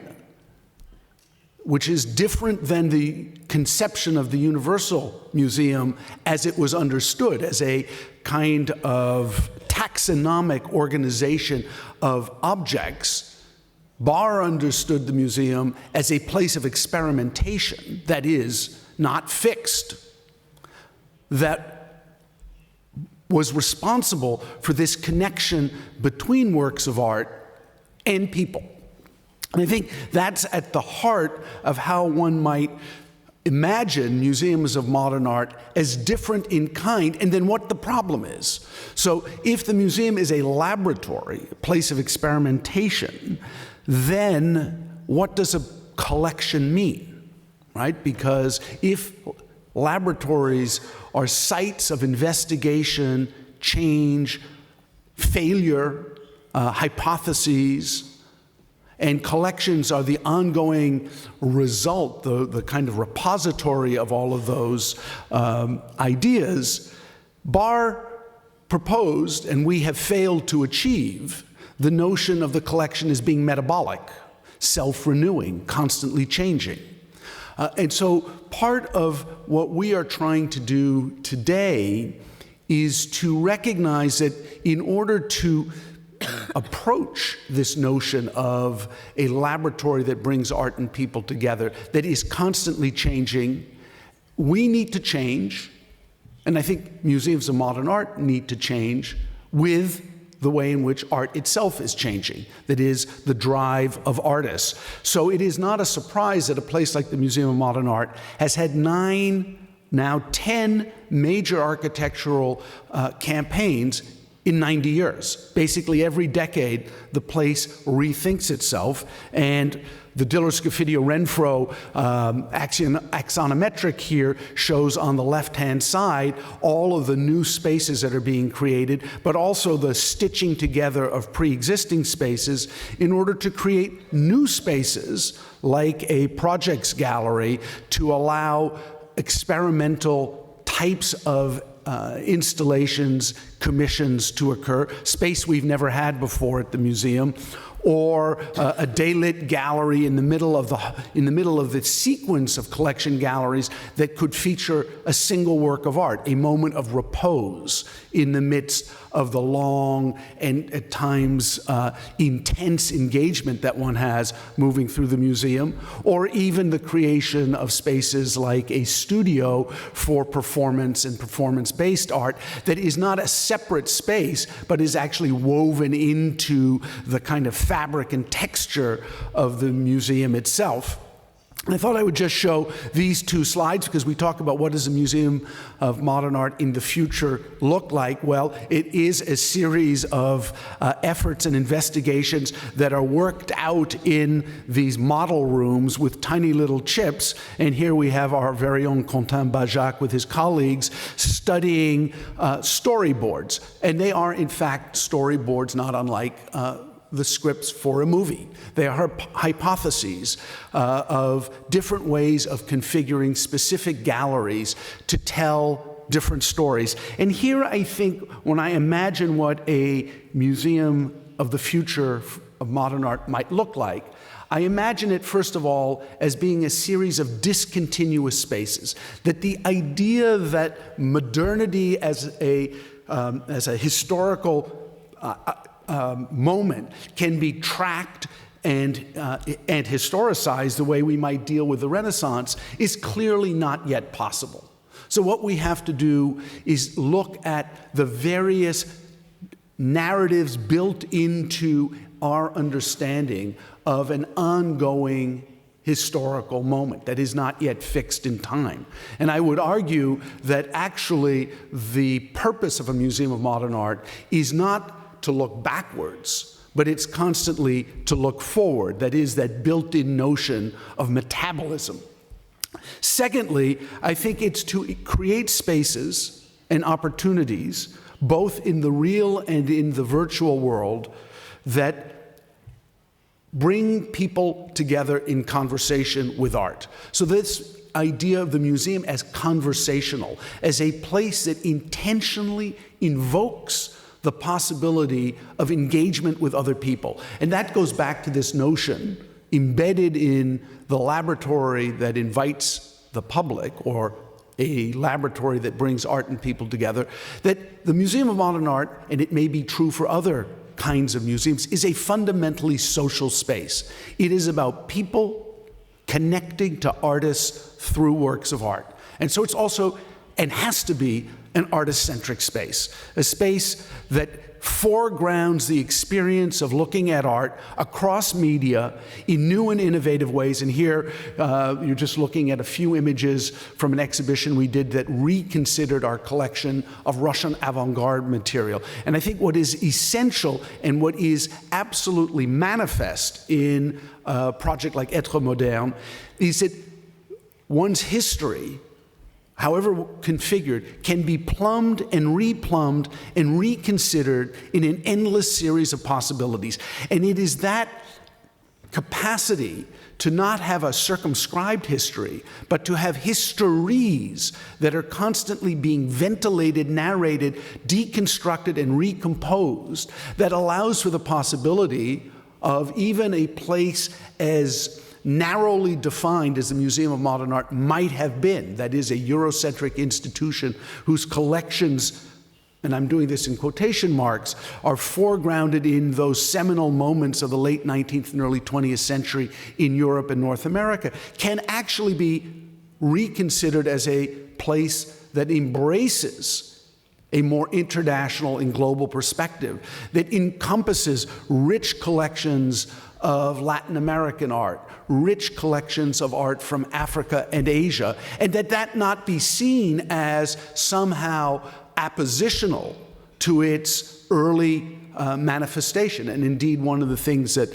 is so true about Être Moderne as you go through it is this interconnection between an unfolding history and our own if you wish, archive, that Devenir Moderne, which is embedded in this exhibition, an archival show, demonstrates that the museum was actually looking at African art. It was looking at Latin American art. It was giving deep consideration to work from the Middle East, and already had that material embedded in the collection, even if it hadn't been made manifest in new and different ways. And for me, this goes back to that foundational notion of museums of modern art as laboratories, as sites of experimentation, where whatever the history might have been can be exploded and reconsidered. So for me, as I think forward, this notion of catalytic is essential. That inside the laboratory is the catalyst for almost an endless array of different ways of reframing and reconsidering the moment of the present, because after all, modernity is a kind of utopic notion of an endless present. So how do we unpack that? How do we challenge that? And of course, in this particular political moment, especially in the United States, where some of the foundational ideas of our democracy are being challenged by an administration that doesn't believe in the United States as a home for all, we as an institution have to demonstrate what it means to be open and generous, what it means to be a place of immigrants built on the welcoming of multiple voices and contradictory voices. So for me, Museum of Modern Art today is also a political site, whether it sets out to be that directly or not.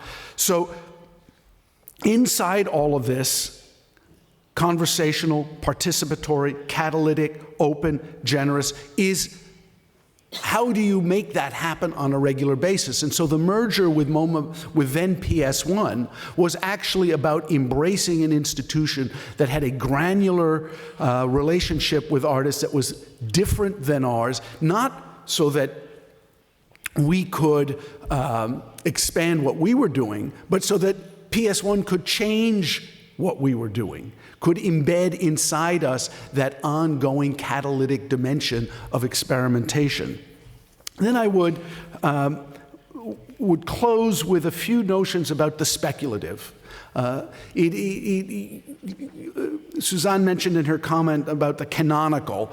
I think museums of modern art have to be anti-canonical. They have to remain speculative. They are about propositions for understanding.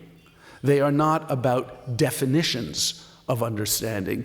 And so I've become more and more convinced that as we think about our institutions, we have to understand what it means to migrate from being analog institutions to being digital institutions. So Michael gave a beautiful example of how to embrace the digital as technology through Instagram and social media.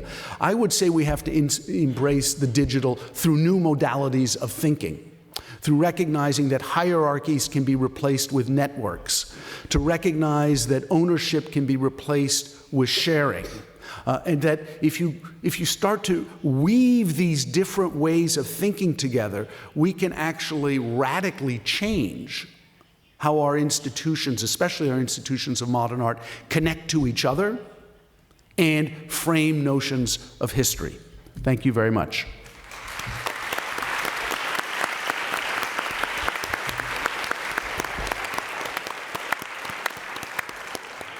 Glenn, thank you so much. And of course, this notion of the laboratory, Glenn, you mentioned, leads us right away to our next speaker, to Mikhail Piotrovsky, who actually, as the director of the State Hermitage Museum in St. Petersburg, has introduced, as part of his directorship, a laboratory into the museum, a program called 2021, which aims to present contemporary exhibitions within the Hermitage, within a museum which was founded in 1764 and is actually a collection of more than 3 million artworks. Mikhail graduated from the Oriental Faculty of Leningrad State University and the University of Cairo.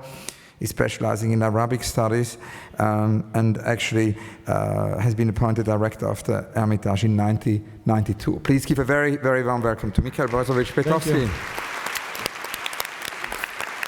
Thank you very much, and it's a great pleasure and honor to speak today here in this building and in this institution, which is very much connected to what I'm going to talk about the dialogue between the art and the space. Because here we have fantastic dialogue between art and the space in the new period. It's about the 21st century. We are finished with this concept of white cube. It's a building which works, which speaks with the collection, and collection exhibitions are done having in mind the building and what they can tell together. For modern and contemporary art, with all this controversy between modern, contemporary, future collections, museums are about the past, definitely. But to go over or to overcome the controversy, we have to have different kinds of dialogues. One of the dialogues is the dialogue between art and space. And you see here the part of Hermitage, which is Winter Palace, Small Hermitage, New Hermitage, Old Hermitage, General Staff Building. We made a study of how to work with all these buildings and many others, together with Amo and Rem Koolhaas, and that's what we've been discussing in the panels, which Hans-Ulrich was participating also. And the idea was the General Staff Building partly will become a laboratory for the modern art and contemporary art, but at the same time, the old buildings and the old space is still the space to show contemporary art and contemporary ways of making exhibitions or museum events. So that's what I'll talk a little bit later. It's another kind of space. It's Hermitage Starая Derevня, Hermitage Old Village, with 3 6-story buildings, which is an open storage, in principle open storage, built to be opened and with a very special, I think very modern way of showing art when you have everything en masse, and it has a very special experience on the people. But what I'm going to tell about is a story about the space in Winter Palace. It's Nikolaevsky Hall, one of the main halls of the Winter Palace, which was used today, this year, for several exhibitions with which we commemorated the 100 year of Russian Revolution. Never in 100 years Hermitage ever made an exhibition on Russian Revolution.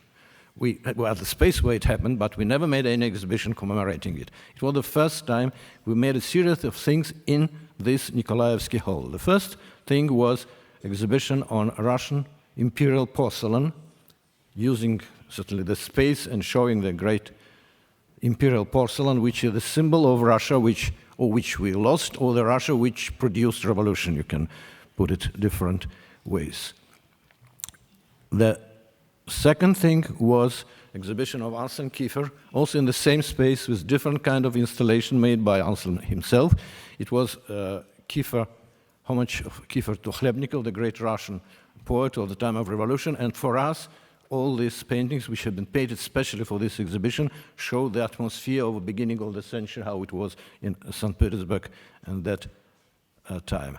And a fantastic way of exploding, destroying the space. No, it's always a dialogue. And then we came to the next dialogue, which was exactly the exhibition Winter Palace and Hermitage in the 1917, which is not exactly an exhibition. It's like a Magritte, it's not a pipe. It's not exactly an exhibition. We tried to make the walls speak. And to this we use things which could be considered to be modern art. First of all, the design. Here is a design, not a normal museum design. It's an installation done by a modern artist, by the Dutch designers.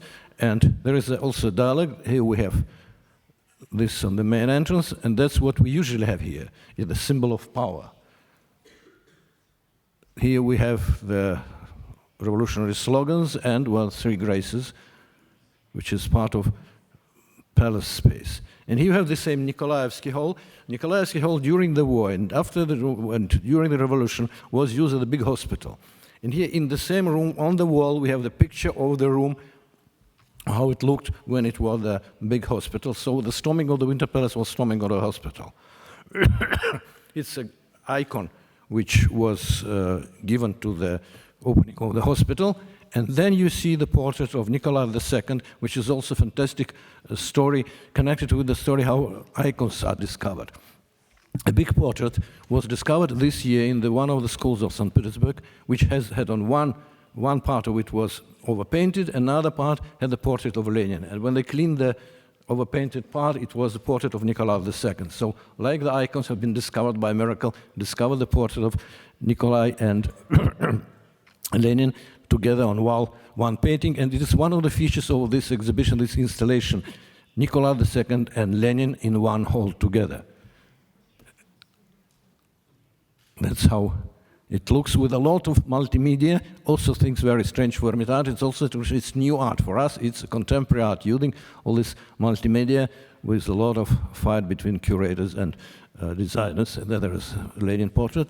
Another thing, normal museum things, but if you think from the point of view of contemporary art, it is conceptual art. These are diaries. The diary of Nikolai II with the entry which he was writing the other day when he abdicated, with the words all around his treason and cowards are around me and so on. At the same time, he sends a cable to his family, looking forward to see you tomorrow, everything is okay. We have all this, but when you put it in this situation, not at a normal museum display, it really works as a piece of art much stronger than we put it in the church, for instance, which we also are doing. This is the last entry in his diary just before he was killed, the day before he was killed, telling us no special news from outside, he's writing. So this is conceptual art. This is one of the most terrible exponates. It's the bayonet from the gun which was used for killing the royal family. Personally, I oppose very much to show it, but still it works here, it shows, and if you think about it as a certain kind of a ready-made, which was brought here, and it works, by the way, all these sentimental things, they have been also used in our exhibition in Amsterdam. They work perfectly well when they're introduced in a way which is not exactly classical museological. And this is another thing. It's the clock. It's a clock in the room where the provisional government was arrested, and it stayed, didn't work and stayed on the time when the government was arrested in 25th of October. Certainly they put it on this time somewhere in the middle of the century. So on the 21st of October of this year, I switched on the clock. It was the last clock which doesn't work in Hermitage. I switched it on, now it works. The 100 year has changed.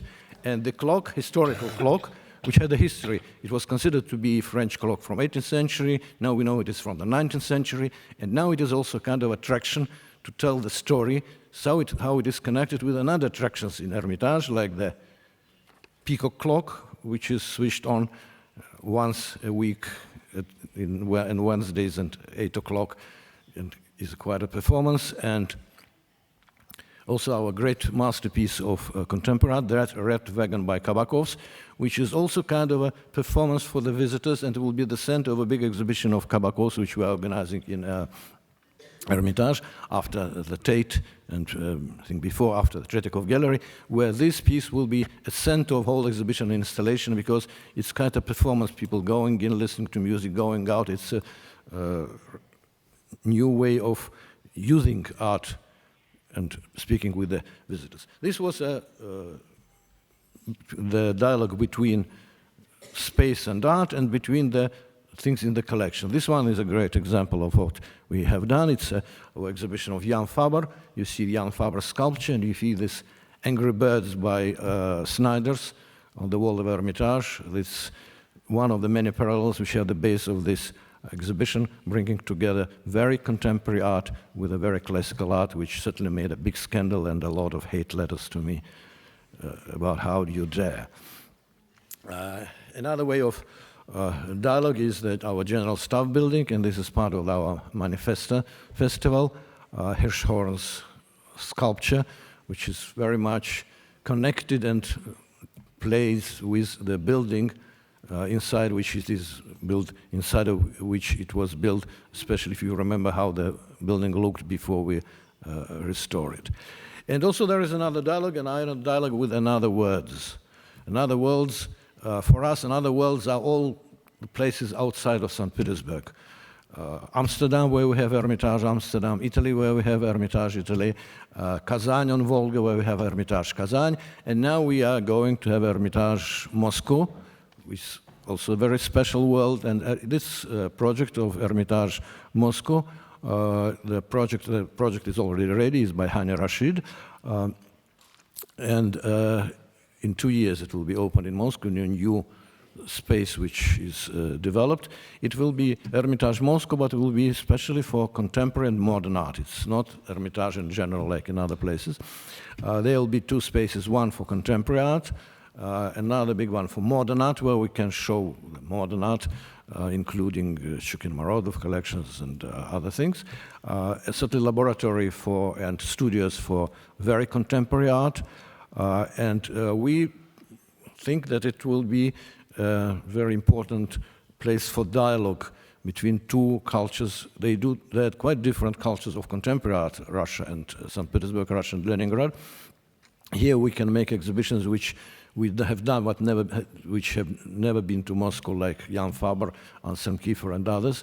Here we will have a special place for artists of St. Petersburg, which need to be shown somewhere permanently outside of St. Petersburg, and many other projects which I think will make a rather special presentation of our principles of presenting or working, having dialogue with contemporary art, which is the dialogue between classical art, old art, and so on, and trying to go into discussion of what is contemporary and modern, because we talk about contemporary and modern between us and art, but there is a public, sometimes represented by the governments.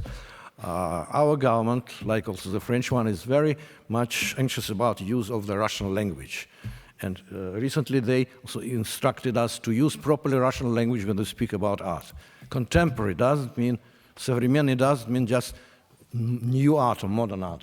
It means everything which is produced today. And actually, actual, which is not what is important for today, from today, but it is what is important for today from the old, or from art of the old kinds of old centuries. Well, certainly it's all rubbish, but it's rubbish which represent the meaning, the ideas of the public. Public in general has to be, we have to explain what contemporary art is. We do forget from time to time, and in Russia we feel it very well, that a lot of public doesn't understand contemporary and modern art, and today's public is also very aggressive. They don't understand, and they think it doesn't have to exist. And from time to time, we have to face the situation, and we have to think for the benefit of the future what things will be forbidden for us to show by the public, not by the government, in the future. Well, this is our building, Hermitage Moscow, where you strip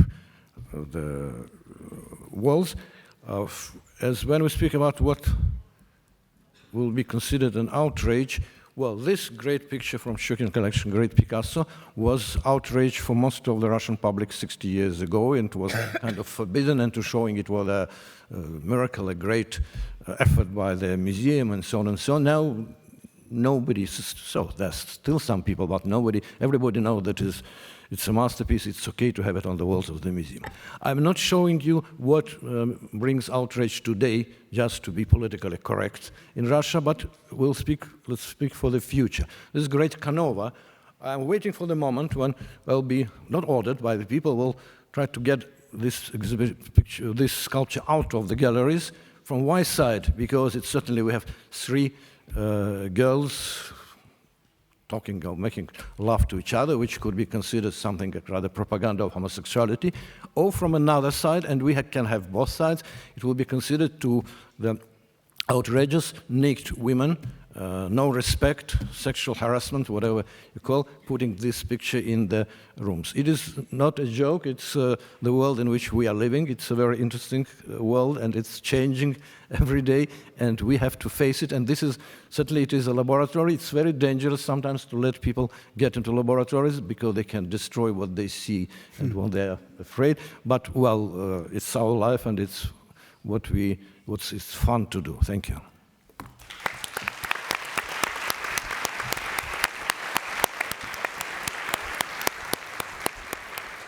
Thank you so much, Mikhail, and thank you all very much for your great presentations.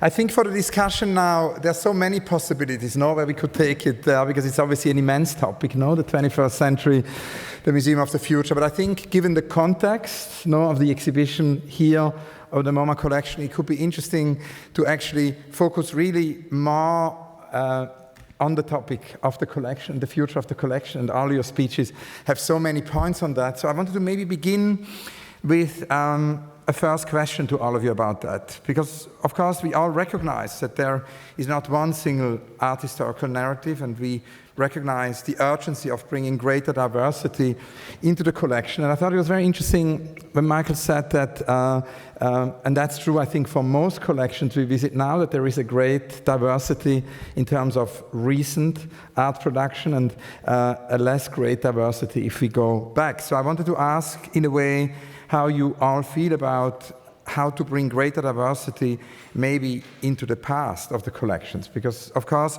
there's a quote from Thelma I found from a recent interview in Bond magazine, where, Thelma, you say that many black artists from the middle of the century have yet to be adequately addressed in the canon of art history. Either they are still alive and working, but the initial contribution of their work is unknown, or they no longer are living. In some cases, they are completely forgotten.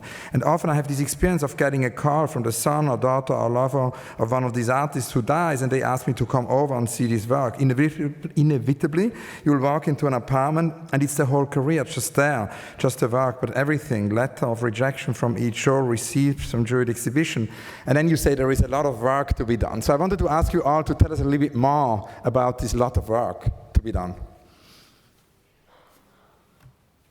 Whoever wants to start, yeah. Je crois que beaucoup de choses ont été dites et que d'une certaine façon, il faudrait essayer d'en faire la synthèse.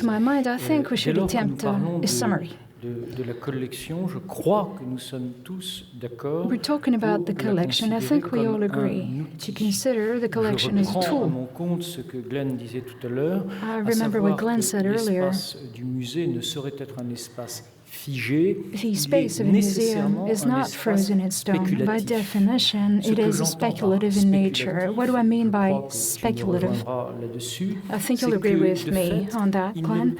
By definition, de facto, the space of a museum is bound to be moving because thought itself moves all the time, right? And when the public comes, or rather when the different publics, plural, come to the museum, they should be They should be faced with landmarks because we're not operating on quicksand, right? We're providing a foundation, keys to understanding the collection. And I'm one of those who think not in terms of timeline, but in terms of sequencing.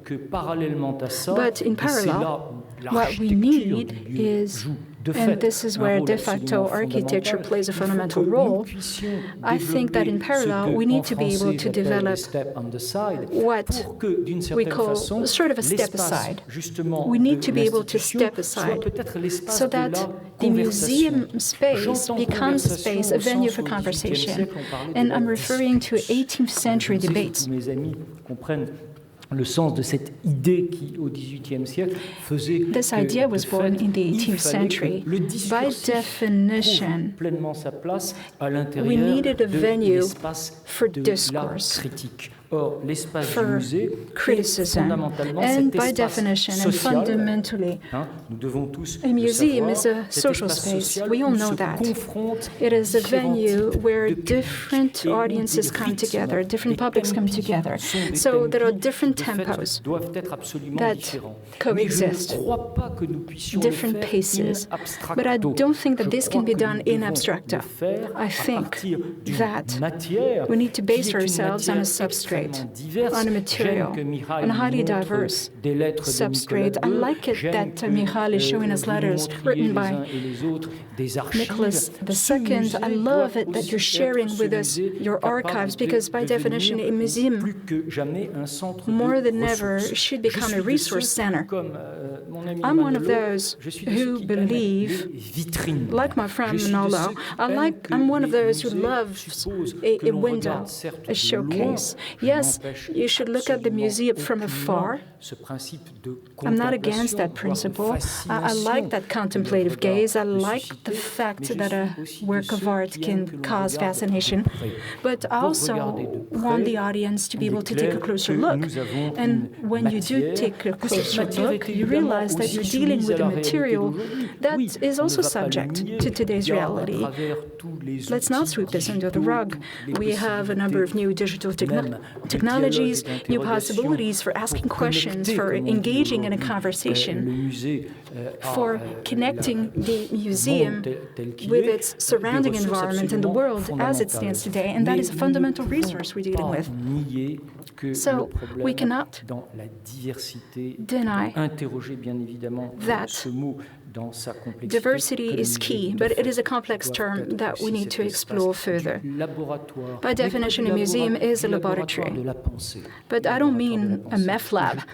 I mean a laboratory for thinking, an intellectual powerhouse.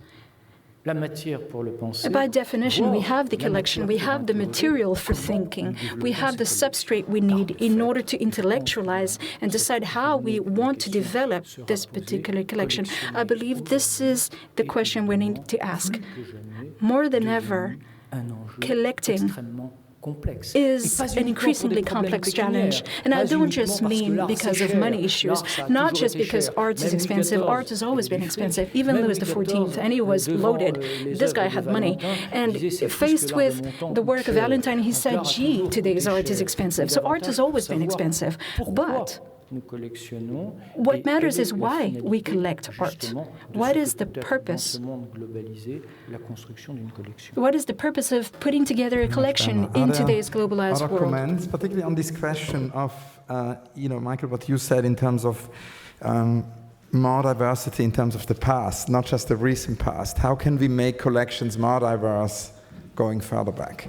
Well, I just take heart and enjoy the fact that if you look historically, value systems, what we value, is constantly changing.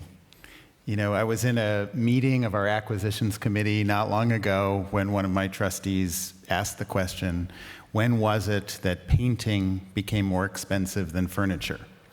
And the answer is, not long ago. And if that's just one tiny example of the constantly that history is always changing. And so, as Glenn was saying, it's not just that you'll collect different things. you'll treat your collection in a different way. You'll show different things with more emphasis.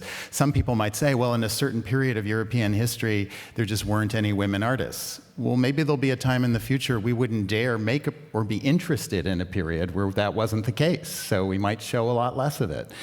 So I think that I just think that's exciting, because when you acknowledge that it's not fixed, history will teach you that it's not fixed, then it's not only the ability to buy and collect in areas that maybe aren't so sacred now, but also that you'll be constantly reevaluating and showing the collection in different ways. It's exciting. Yeah. And go ahead, Maria. I'd echo that. I think it's really useful to think of the collections that we hold and our histories as palimpsests. And moments and ideas pull different things out from a collection. So I, too, was sitting in an acquisitions meeting recently, and we were talking about Ida Barbarigo's work. And why does that emerge at this moment? And because she's at the end of her life, because of a coincidence of a curator meeting a collector, but also because of the sustained attention that Francis Morris and others at Tate Modern have paid to women and thinking about the contribution that women have made in the middle part of the 20th century. So it isn't that the work wasn't always there, that it wasn't known about, but there was a period where nobody was interested in asking the right questions that pull that work then out and make it relevant again. And the same is very true of the Soul of a Nation work, and Thelma and I talked a lot about this. We were sitting with artists who are in their 80s and early 90s, and actually they are sitting in a very sanguine way and saying, okay, so it's time. And the time for those questions to be asked in relation to showing African-American art in Britain was not only because of the importance of African-American contribution to American art, but actually because of a set of questions around how does art make action in the world? How does it feel connected to a social purpose? So curiously, that show, which was about the 60s through to the early 80s, felt the right show to be doing at a moment where our country was going through Brexit. So we will always keep pulling different questions and artists out of collections, and I think we need to be alert to that constant fluidity, because the thing that frustrates me most is that I'm often asked questions about whether a commitment to diversity means you're not interested in the mainstream. It's, well, no, there is art.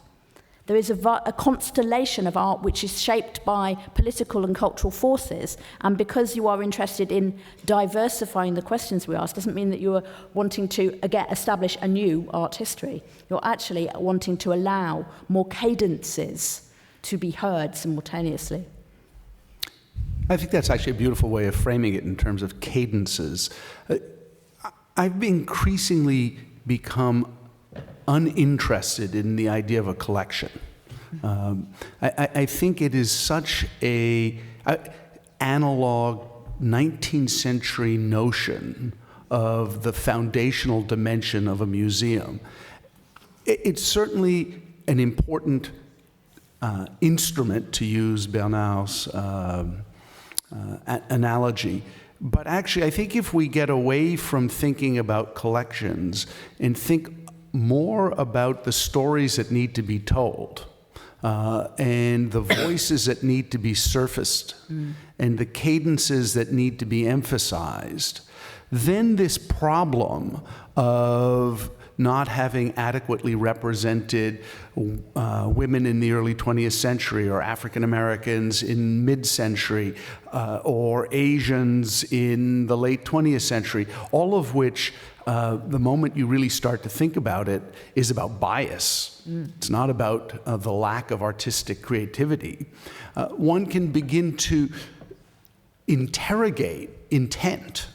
And I think the more installations, and here I'm talking about, those that are perceived to be part of the ongoing beat of an institution as opposed to a special exhibition, the more we can begin to interrogate intent and amplify both past practices and current aspirations or current ideas, then I think the more exciting our spaces will become. You can't ignore, it would be naive to ignore that those biases didn't exist. But it's equally naive to pretend that they are meaningful today, because it's our responsibility to explode them and to demonstrate, actually, that artistic production is much more complicated today and in the past than we understood it to be. And so, this goes back to my reflection on the fact that if you can manage to navigate your idea of the institution to a digital frame, then you can start to move laterally without worrying about what the pre-existing hierarchies might be. And so if, in fact, and it would certainly be true in many of our collections, we don't have the works by women from the early 20th century to demonstrate the role of women in the early 20th, then borrow them. In other words, they are out there. And of course, you can work to change a collection, but I don't think that should be the inhibitor to developing installations and stories that speak to the present and that are meaningful in the present. And they will, in fact, be changed 5 and 10 and 15 years from now as knowledge itself expands. And I agree with Glenn and have had the real privilege to talk to him about this idea of thinking about this programmatically. And I hold that in the same space as I hold, however, the idea that the act of acquisition and buying has been a legitimizing act for those artists who have been excluded.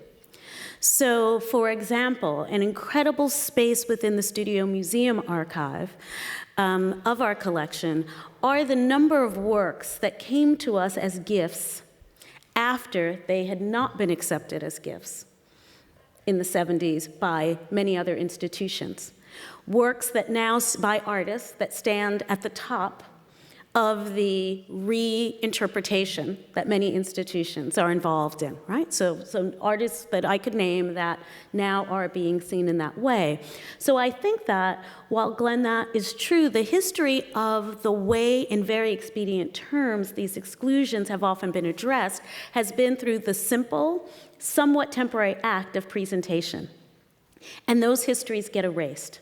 And that is some of what Maria is speaking about, to sit with those artists in Soul of a Nation who could talk about the single artist presentations all of them had in the 60s and 70s in some of our greatest institutions, but yet remained not written into the history as appropriately and adequately as we understand their contributions would require, I think means thinking about this idea of the future being, yes, perhaps not about ownership and acquisition in the same way, but also looking towards the actual evidence of bias that needs to be corrected in order for us to have a truly nuanced way of thinking about a shifting history.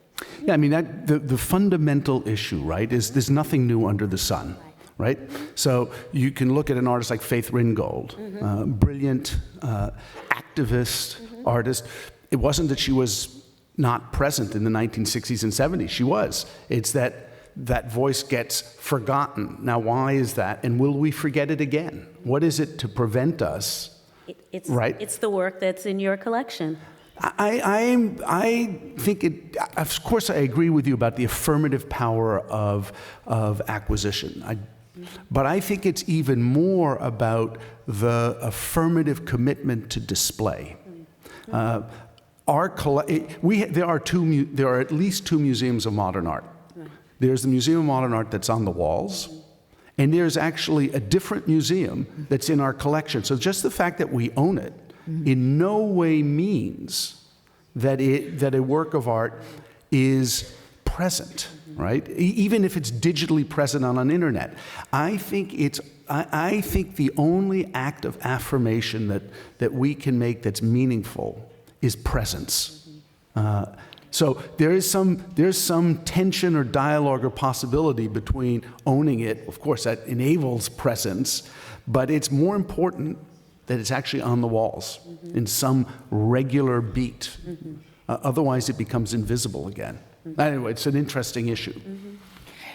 Thank you all. Are there more comments? I think Bernard wanted to say something. J'ai beaucoup de choses à dire. Je me souviens, Glenn, de l'époque où I have a lot to say. Glenn, I remember the time when the Bauhaus staircase by Oscar Schlemmer was just next to the MoMA staircase, and I also remember the days when Livre de l'Homme, the jungle, was also put aside, quote unquote. I think you're referring to Catherine David, but we can get back to that. Rightly so. I think there's something crucial to the very building process of putting together a collection, because this reinstates the need for criticism, the need to critique a number of iconic works of art. And this is why I keep saying that I'm interested in making acquisitions. And let me give you a hands-on example. We just made an acquisition. We bought it for a song. If we look at the price of gold, we bought a landmark work of art by an artist that some of you may have forgotten, Julius Paskin. Julius Paskin played a fundamental role in the history of ideas between the two world wars, and he was so famous back in the day that the second he died, all Paris art galleries closed as a sign of mourning. And we bought it for a song. We were clever about it. But why did we make this acquisition? Not because there was a hole we needed to plug. Not because we were trying to resolve that equation, the perfect narrative. There is no such thing as a perfect narrative. But because we saw this opportunity to develop a statement. We saw this opportunity to use this work of art at two different levels. Number one, its universal dimension, and we know that what's specific about art is that it's both current and universal. And also, we used it as a stepping stone for developing new ideas. And I think that, to me, the ideal museum bases itself on a number of emblematic works of art. I prefer to use the term emblematic as opposed to iconic. I don't like the term iconic in French. But what we need to reflect on is what it means to collect works of art, what it means to make a commitment, what it means to engage. I believe in committing to a cause that is less than perfect. I believe in that. I care about that. And I think we all agree on the idea that, by definition, a museum is not meant to be perfect. It is a venue, it is a space that has to come to terms with the fact that mistakes will be made, and it's okay. And I think we need to look at the act of collecting in this way. And there are procedures that enable a number of institutions in the US or in France, for example. The procedures for acquisition are so different that we need to remember that we at home, we in France, for better or for worse, I don't know, but that's the way it is. I don't think it's for worse, but we in France are faced with decisions that are absolutely crucial in terms of acquisitions. So this is true for works from the past that would have fallen into oblivion and that would have been neglected if we hadn't made those acquisitions. And God knows there are many such works that would have been forgotten had we not decided to acquire them, but also because we make decisions today. We make choices today, and these choices are subject to multitudinous interpretations. But what I mean is that, by definition, a museum, a modern and contemporary art museum, is committed to the present. It is not modern per se, but it is meant to become modern. This is what I meant. There are references to non-object related art. And I think one of the things I wanted to address next is we have, of course, the history of art from the 1900 to the 1960s. In the 20th century is foremost and above all a history of objects. We then have Lucy Lippard's definition of dematerialization of art, so we enter the realm of the non-object, so it's the object, the non-object. Then, of course, we have here in France the great legendary philosopher Michel Serres, still alive and such an inspiration, who came up with the idea of the quasi-object, the object which only gains meaning once we interact with it. And to make it even more complicated, we have then more recently a contemporary philosopher, Timothy Morton, who talks about the hyper-object, which is bigger systems. He talks about the weather, or he talks about climate. So I was kind of wondering if you could all maybe talk a little bit about this idea of what it means in terms of the future of the museum, this idea of not only objects, but quasi-objects, non-objects, hyper-objects. And to make it very concrete, there were many references to live art. And the question is really also if this idea of ownership still is a solution. Because I was thinking the other day, what does it mean? Because there is, of course, this amazing evolution over the last 10, 15 years with live art not being performance, because performance has a specific time. It's from 6 to 7. Live art being the same kind of duration as, a bronze or as a painting. It's there during opening hours. As Tino Segal says, the opening hours of a live art piece are the same as the one of an object. It's there, and of course that leads to whole challenges, because many of the artists who do live art pieces of that sort tell me their work is in the collection of museums, but museums can't really show it because it costs a lot of money to show it. Hence the question, maybe it's no longer so much a question of ownership, but for such kind of work, new contracts would be needed. Would it maybe need an endowment? Would it need an endowment so that a museum for the next 50 or 100 years, could show a live art piece every day? So these are a few questions. I don't know who wants to start.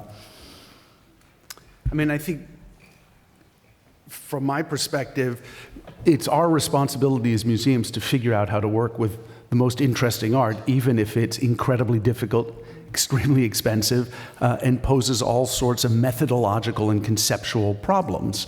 But first of all, live art is not new to the present. There were lots of artists making durational works of art before.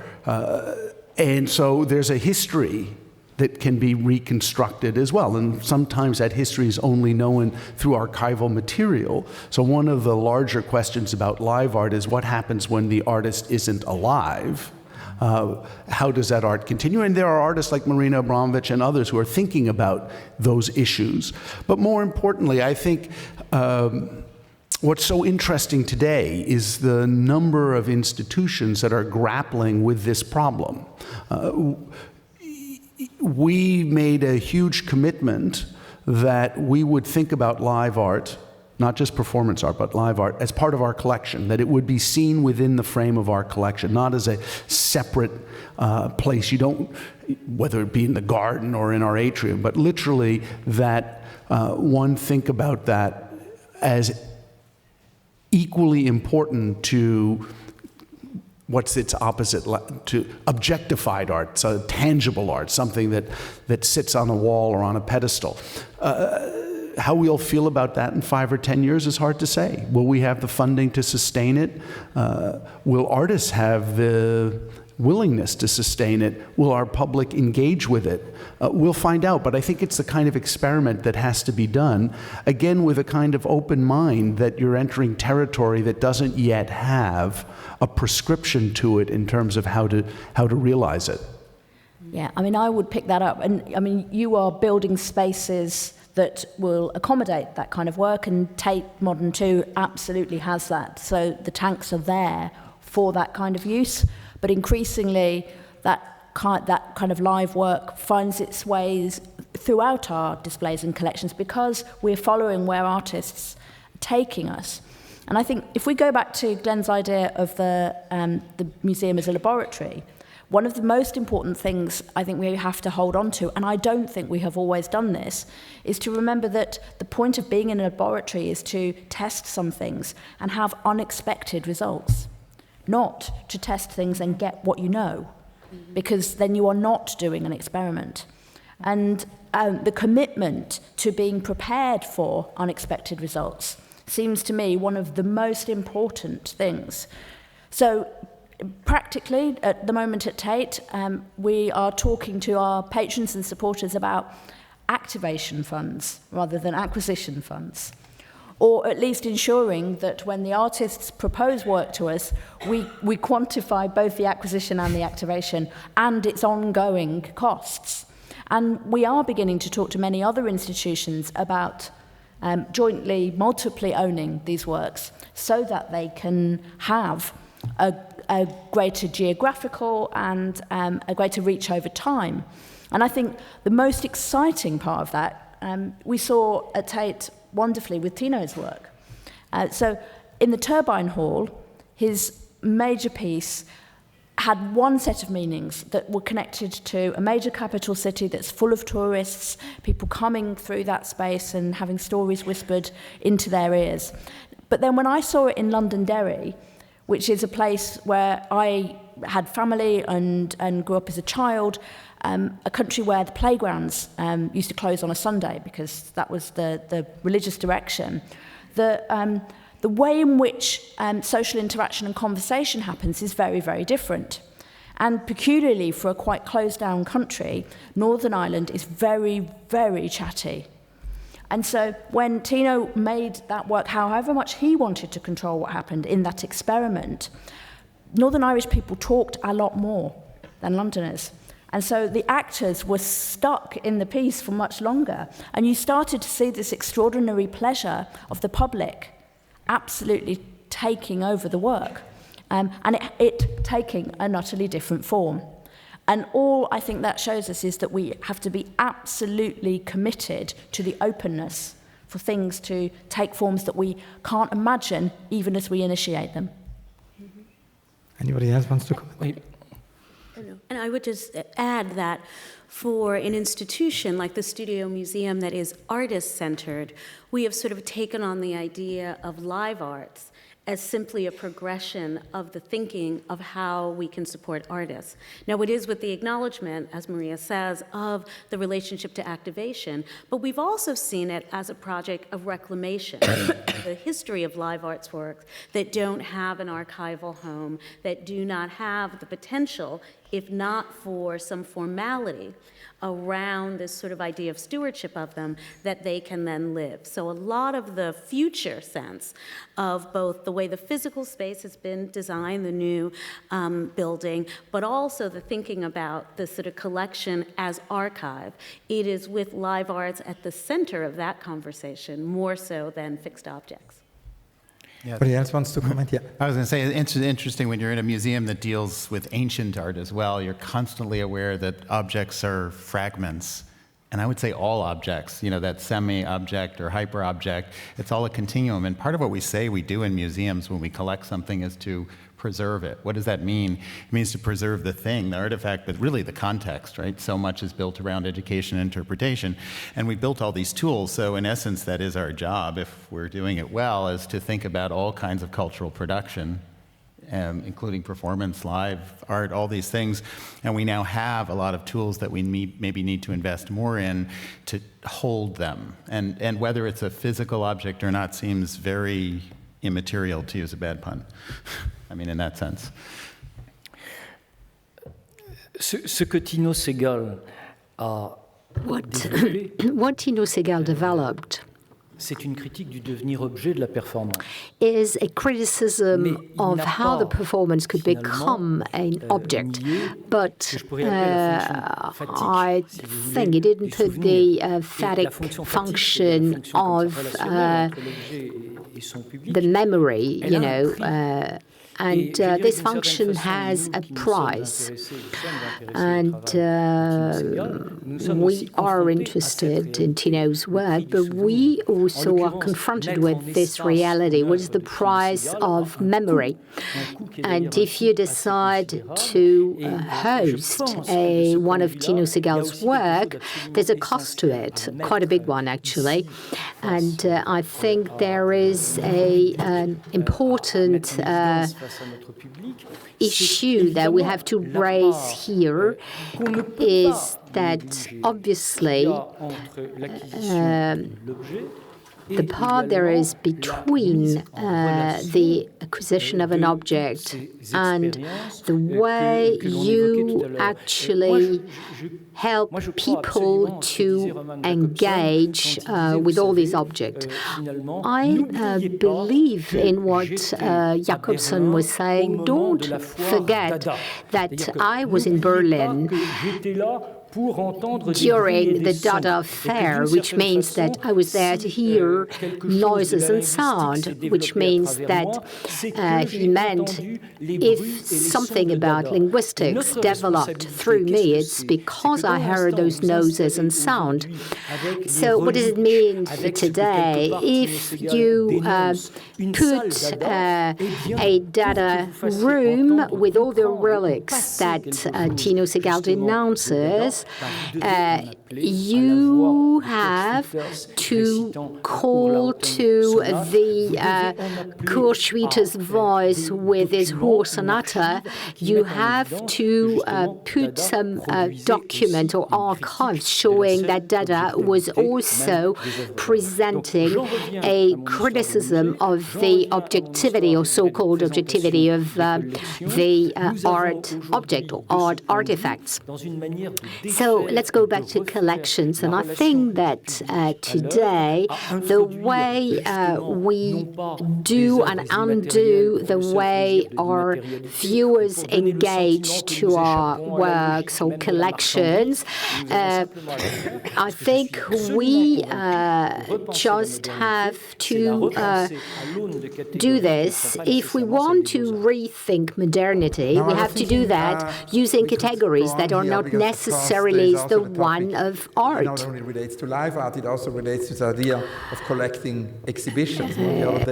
Actually, the day before yesterday, I was in New York speaking to Sondra Perry. We're working on a show with her for the Serpentine, and she developed a whole kind of Gesamtkunstwerk for the kitchen and told me that MoMA had just acquired the entire show, which is exactly what in this very space here, Daniel Buren said, in a conference when he said, one should actually collect entire exhibitions. But before that, I thought it's a good moment to open it up.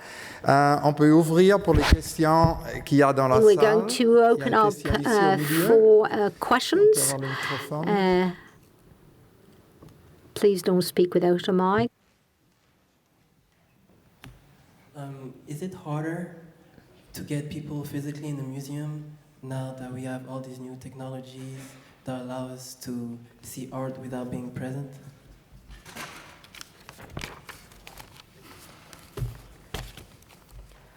I'll kick off with. I think it's easier, but I do think it's a counterintuitive relationship. I am excited by the proliferation of niche obsessions and the pursuit of expertise that having the world on our phones allows us to do. And it seems to me that what is beginning to happen, or what is happening simultaneously as the technology is developing, is that it is in igniting ever greater curiosity for objects, whether they are ancient or contemporary, but it also is breeding a desire to engage with the object in a social context. So what I see is that the social media and the ability to find, know, notice, pick up many, many more things much more rapidly is then creating the desire to speak with somebody about it, to commune alongside others who have similar interests in a social space. And I think that's one of the really interesting ways in which we can rethink our institutions as more porous social spaces. And I absolutely agree with what Michael and Glenn said earlier, that The digital isn't a separate realm. We are all in a digital age now, and the encounter with a work in Tate's collection on someone's phone, whether it's in Shanghai or in Seoul, is as important and as valuable and should be as rich and interesting as walking in off the street in London. I would just add quickly, because for me, the possibility is the idea of a museum that's open 24/7. Doesn't matter where you are or when you are, the fact that you can connect digitally to the ideas and the place, and that place is both the physical and virtual place, means that we can start imagining an expansive notion of a museum that is both located in a place and is located in no place. And that as someone who is in the public, that means you can configure your relationship in new and interesting ways whenever you want to. And the other thing I would just add is that I think it means, therefore, that our expertise, our scholarship, our brand in many ways, but our reputation is even more important. Because when there is so much out there in the world, I think there is an increasing desire to know where you should look for the knowledge that you want to find, and whether you are able to trust it. So I think as not government institutions, we're in a really interesting place potentially to be the holders of knowledge that we share generously, but that isn't controlled and dictated. It also creates the opportunity, and I sit here among very big institutions, to change the hierarchy around size. It means that as a small institution, one can have a much larger digital life. And that changes the way in which the public both understands you as an institution, but also how you can speak to the public and have conversations that sometimes geography and scale in the analog world would never have allowed. Do we have more questions? Yeah, we've got a question here in the third row.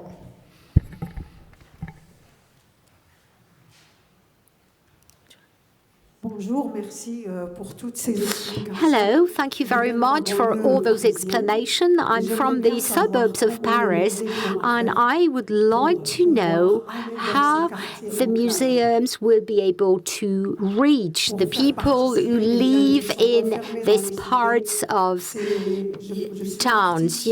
I am an artist myself, and it's so difficult to get.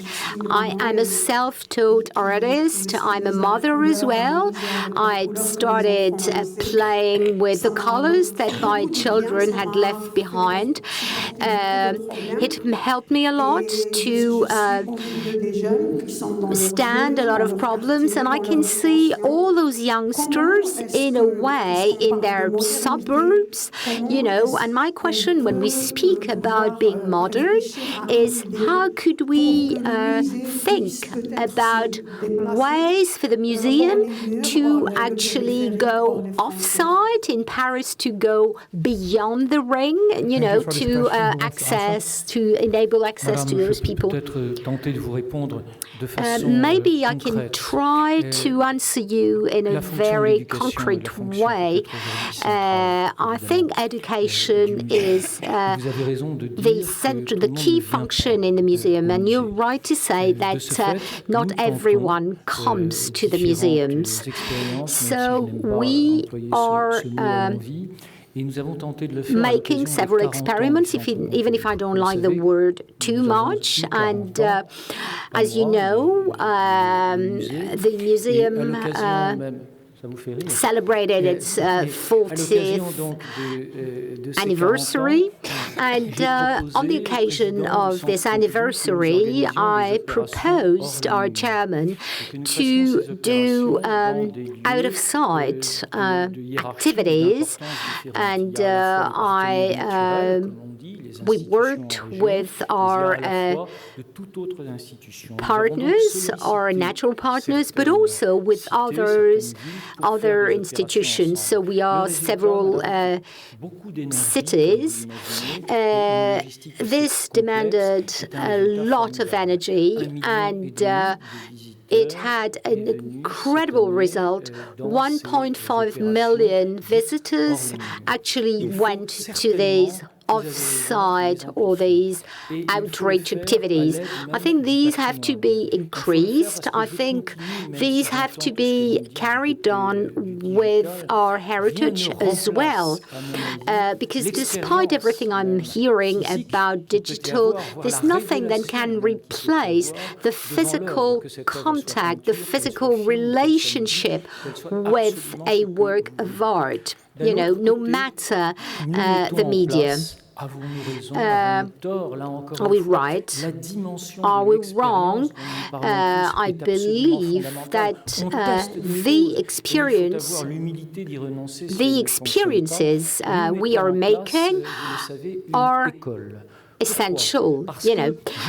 We are setting up a school because I regret that, reverse to the States, we do not have in France a relationship between university and museums. I mean, they might be in the room, academics or teachers. In France, there is a tragic gap between education, university and the museum. I'm looking at Elisabeth Lebovici. Obviously, to the exception of for people who are engaged and are questioning. So I decided that I was going to propose to invent a school. At first, I wanted a very simple school, a school where people would come with a notebook, maybe with a computer, laptop. But people suggested me to invent something else, and this is what we're testing. As you know, MOOCs are very important. So we decided to put in perspective the MOOCs and our institution. I don't know what the result would be. I don't know what the impact will be. And I equally have difficulties to measure or assess what will be the impact of our effort in outreach activities, both for children, teenagers, and adults. And I know that the means we have are human and also technical. I was speaking about commitment, and I'm going to use another big word, responsibility. And I think philosophically, one of the key questions is responsibility. I'm not going to be more pompous and speak about the ethos, even if it's absolutely essential, or ethics. Ethics brings you to joy. But I think that artists also have to engage in this responsibility. In France, artists involved in theatre are asked to engage very much in society, but it's the same for choreographers. I'm thinking about Jérôme Bel, Xavier Leroy. In Spain, I'm speaking about La Rivotte. Those people want to use the museum space as a platform that can enable them to break the traditional stage of the Italian theatre, so as to introduce a different relationship to the work of art. Modern art constructed itself in its critical dimension, not as a consensual thing, but as something essential, something against. And I think that we have to think about what Nicolas Bourriaud invented in his day. But I think this opposition between consensual and essential things should be politically one of the functions of our museums. I think in many ways your question and your statement are at the heart of what created the Studio Museum.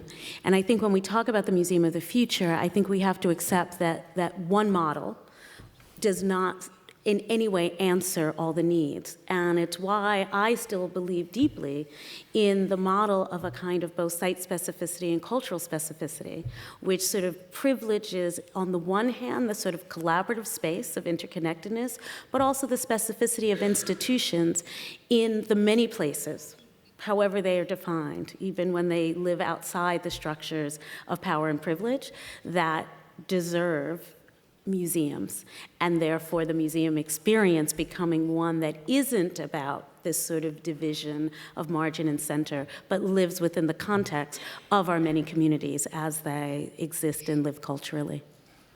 I would just add, I think it's a really good question, because as our metropolises, as our space is spread out, there are a lot of barriers, and the digital realm isn't enough.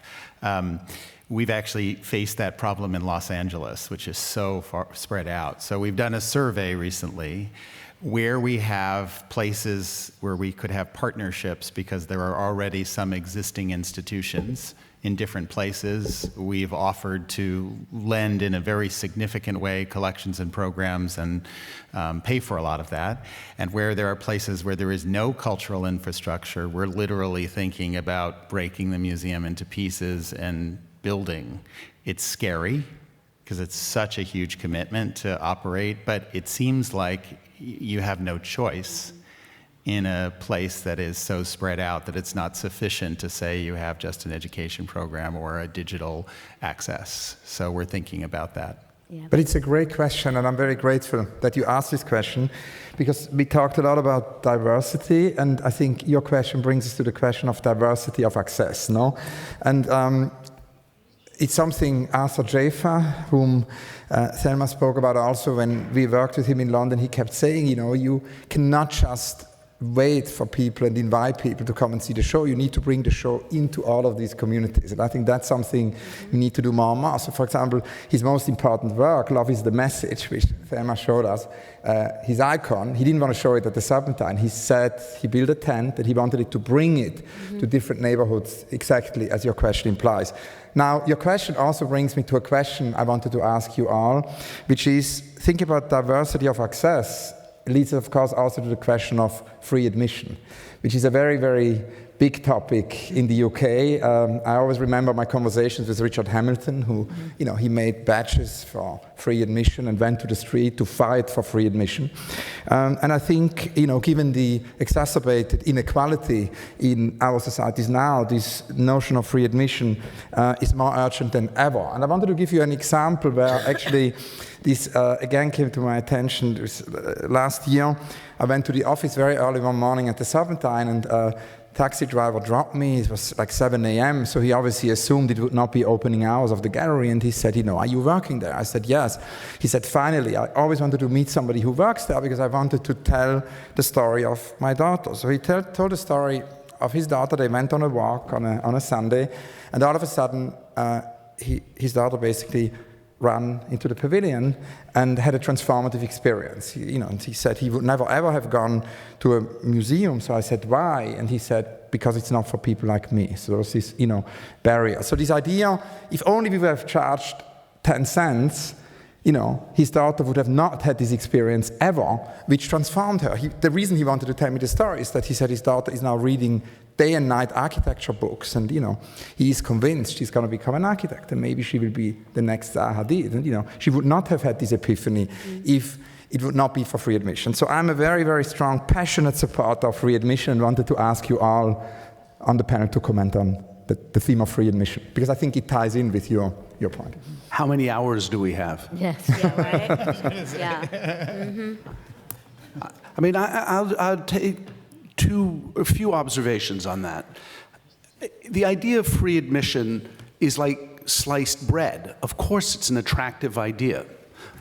For many of our institutions that are private institutions that get no government funding, free admission is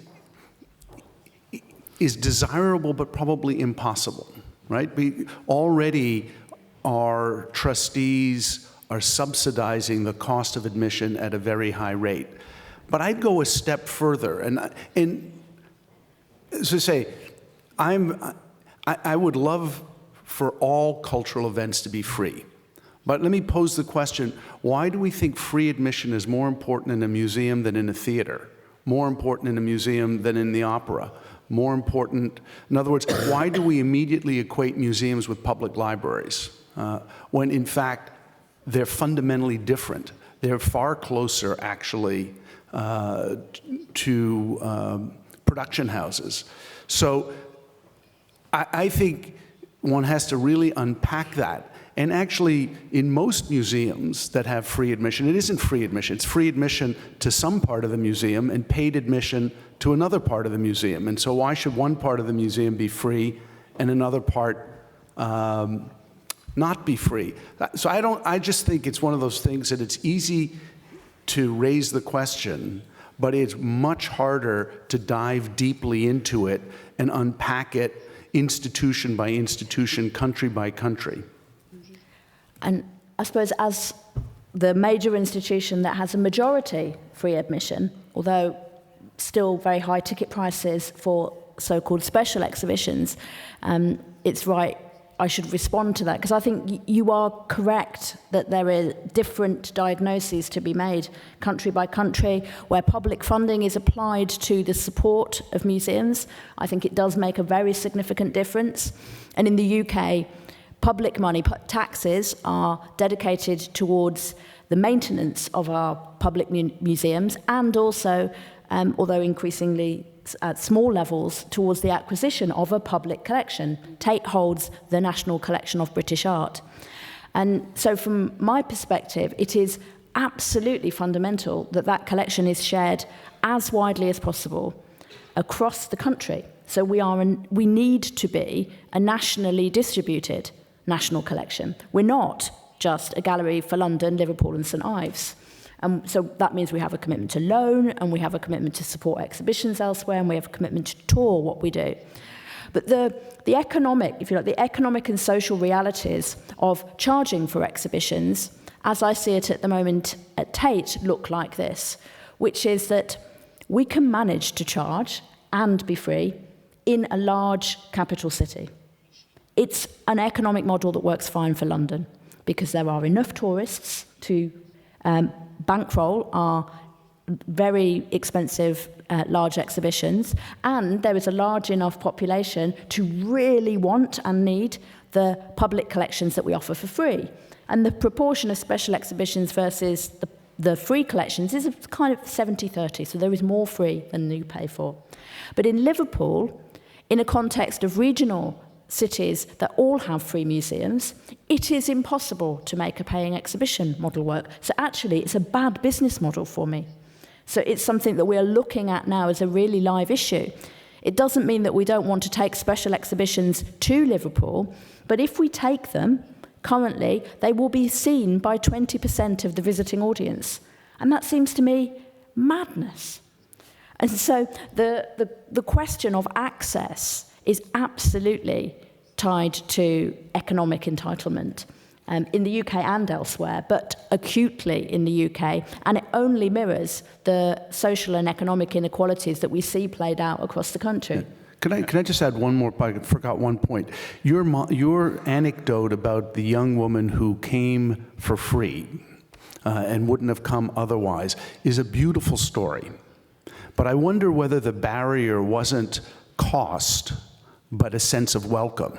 Yeah. And I'm not sure the two are identical. Yeah, and I would say one further thing. I think that's a really important point, Glenn, because one of the things that we're looking at the moment at Tate around young adults, so under 25-year-olds, is they want access to our special exhibitions.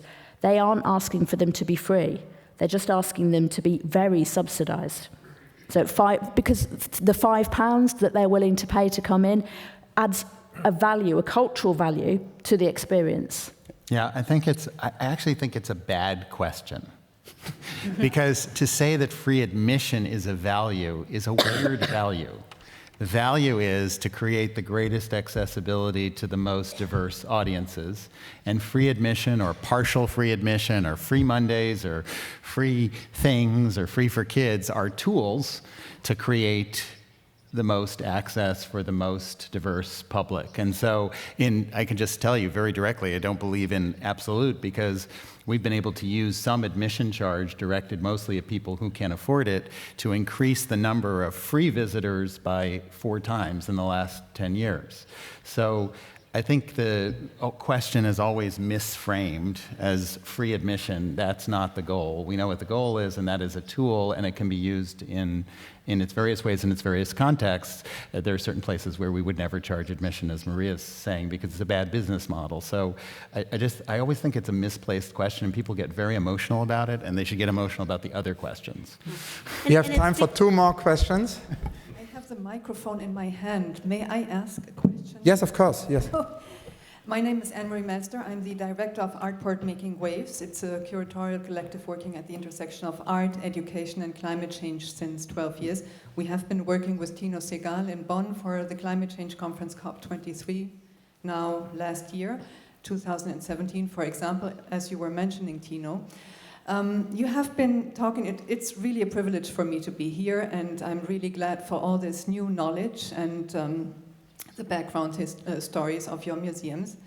You have been talking about education, about the arts, obviously, the artists, also about new buildings. So, of course, content and the ingredients is the most important part for you as museum directors. But where is the wrapping? You have been mentioning the new buildings which are under the way or which have been already built. But you didn't mention the word sustainability once. Is there any, because I think museums have as pillars of society belonging to culture, they have a huge environmental and social responsibility as well. So sustainable buildings or the sustainable maintenance of the collection, for example, or sustainability education for museums worldwide, I think it's an important point right now at a moment where environmental challenges are very high, specifically for cities like New York and Los Angeles. And I was wondering if this is in your mind, in your heart as well, and you just chose to not mention it today, and where are your goals in this context? Yeah. Thank you. Well, I will say, as being, actively involved now in the design of a building, this is very much at the center of our thinking. And in the presentation today, just really speaking about the fact of building a new building, did not go into at all, sort of the principles behind it. But for us, this idea about sustainability was not just for, as you state, the responsibility the museum has to be sustainable, but it also was about the opportunity to create a sustainable building in a community where these issues are not at all addressed. Right? So that what we will do in Harlem will open up the possibility to begin to talk about the impact of sustainability in relation to these issues of inequity and inequality. So we're looking at the project as not just being about what we create in the physical space of the building, but how this is a way to bring that conversation into the larger social justice conversation that the institution exists in. Anybody else wants to answer? Oh, I'll just say yes. I think it was left out of the conversation, but the word is often used, and sustainability works in so many ways. Obviously, economic in terms of future relevance to future audiences, and actually the discussion of energy sustainability is a big one. We actually do have to change our thinking and standards to save energy. The new building you saw, part of the reason it is horizontal is theoretically with solar panels, it might be a zero energy building. We're trying to figure that out, which is hard for a museum. But I think it is it's often part of the conversation, and it has many, many meanings. You can take one more question.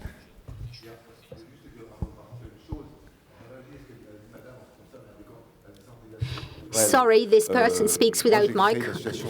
I created an association of journalists working for heritage.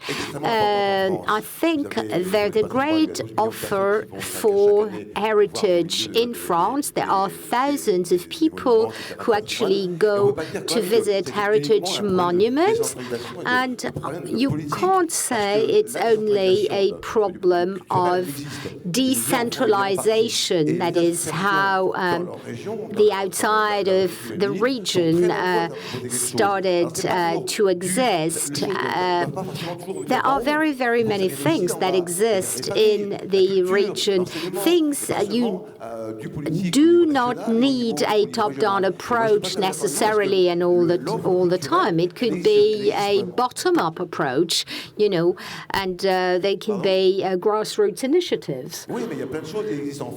There are many things that exist in France. I don't know in the States, I don't know in Russia, but I think we have a very wide and diverse offer. You cannot always say that politics is important or is responsible for everything. Thanks for your comment. To answer, or is it more like a comment? Cases according, I don't want anybody to answer because there are real specificities. Final question. Yeah, we have a question from Angeline Scherf. She's a marathon. Juste évoquer, enfin peut-être vous réentendre sur le numérique. Maybe speak about digital again. Do you have holdings of digital works? Do you actually want to make holdings of digital things? Maybe, Angeline, you should be more precise about building up a collection of digital works. There's a collection, but also do you plan to have exhibitions of digital works of art? Do you have a specific strategy about, you know, within your institution, do you have a specific strategy for the digital? The only thing I wanted to say, but maybe I'm wrong, I don't think digital is actually a medium or a discipline. I think it's a tool, and it crosses multiple disciplines, starting with cinema. As we know, that is mostly digital just now, but I refuse to consider digital as a medium or as a category of works. I think that there are thousands of situations where the digital reality can actually interact with works and with ideas. And obviously, I would say that artists actually ask us to help to the production of digital works, but I have to say that I'm rather skeptical, even if, and I think Tate is doing a remarkable work using its web page to have artists producing works is very, very interesting. I would just say we have a department with a research lead looking into this area at the moment within both collections care and the curatorial division. And it broadly sits under the heading, not digital, but time-based media, because it takes so many different forms. But I think we're just at a very interesting moment where we are in the heart of researching the routes that artists have challenged us to take and how institutionally we can then respond to that. So we're learning how to inhabit and hold and live with these different kinds of forms. Thank you very much. Maybe just one final remark to conclude. Actually, Bernard said at the beginning that we should remember Kynaston McShine, which I thought was very important. We dedicate this panel to the memory of Kynaston McShine. I would also like to dedicate the panel to the memory of another great visionary who left us, Hubert Damisch. Hubert Damisch, the great art historian who, I will always remember this exhibition in Rotterdam, which I thought was one of the deepest comments anybody has made on the museum in the 21st century. So this is to Kynaston and this is to Hubert. And I wanted to, just at the very end, read a quote from the great poet Ethel Adnan, who lives in Paris. She's in her 90s. And when I asked her about the future of the museum, she said something very beautiful, which I thought would be good to wrap it up. It tells that the Museum of the Future needs togetherness, not separation. The Museum of the Future needs love, not suspicion. The Museum of the Future needs a common future, not isolation. And I'm so deeply grateful to Maria, to Bernard, to Thelma, to Michael, to Glenn, and to Mikhail. And please give them a huge applause.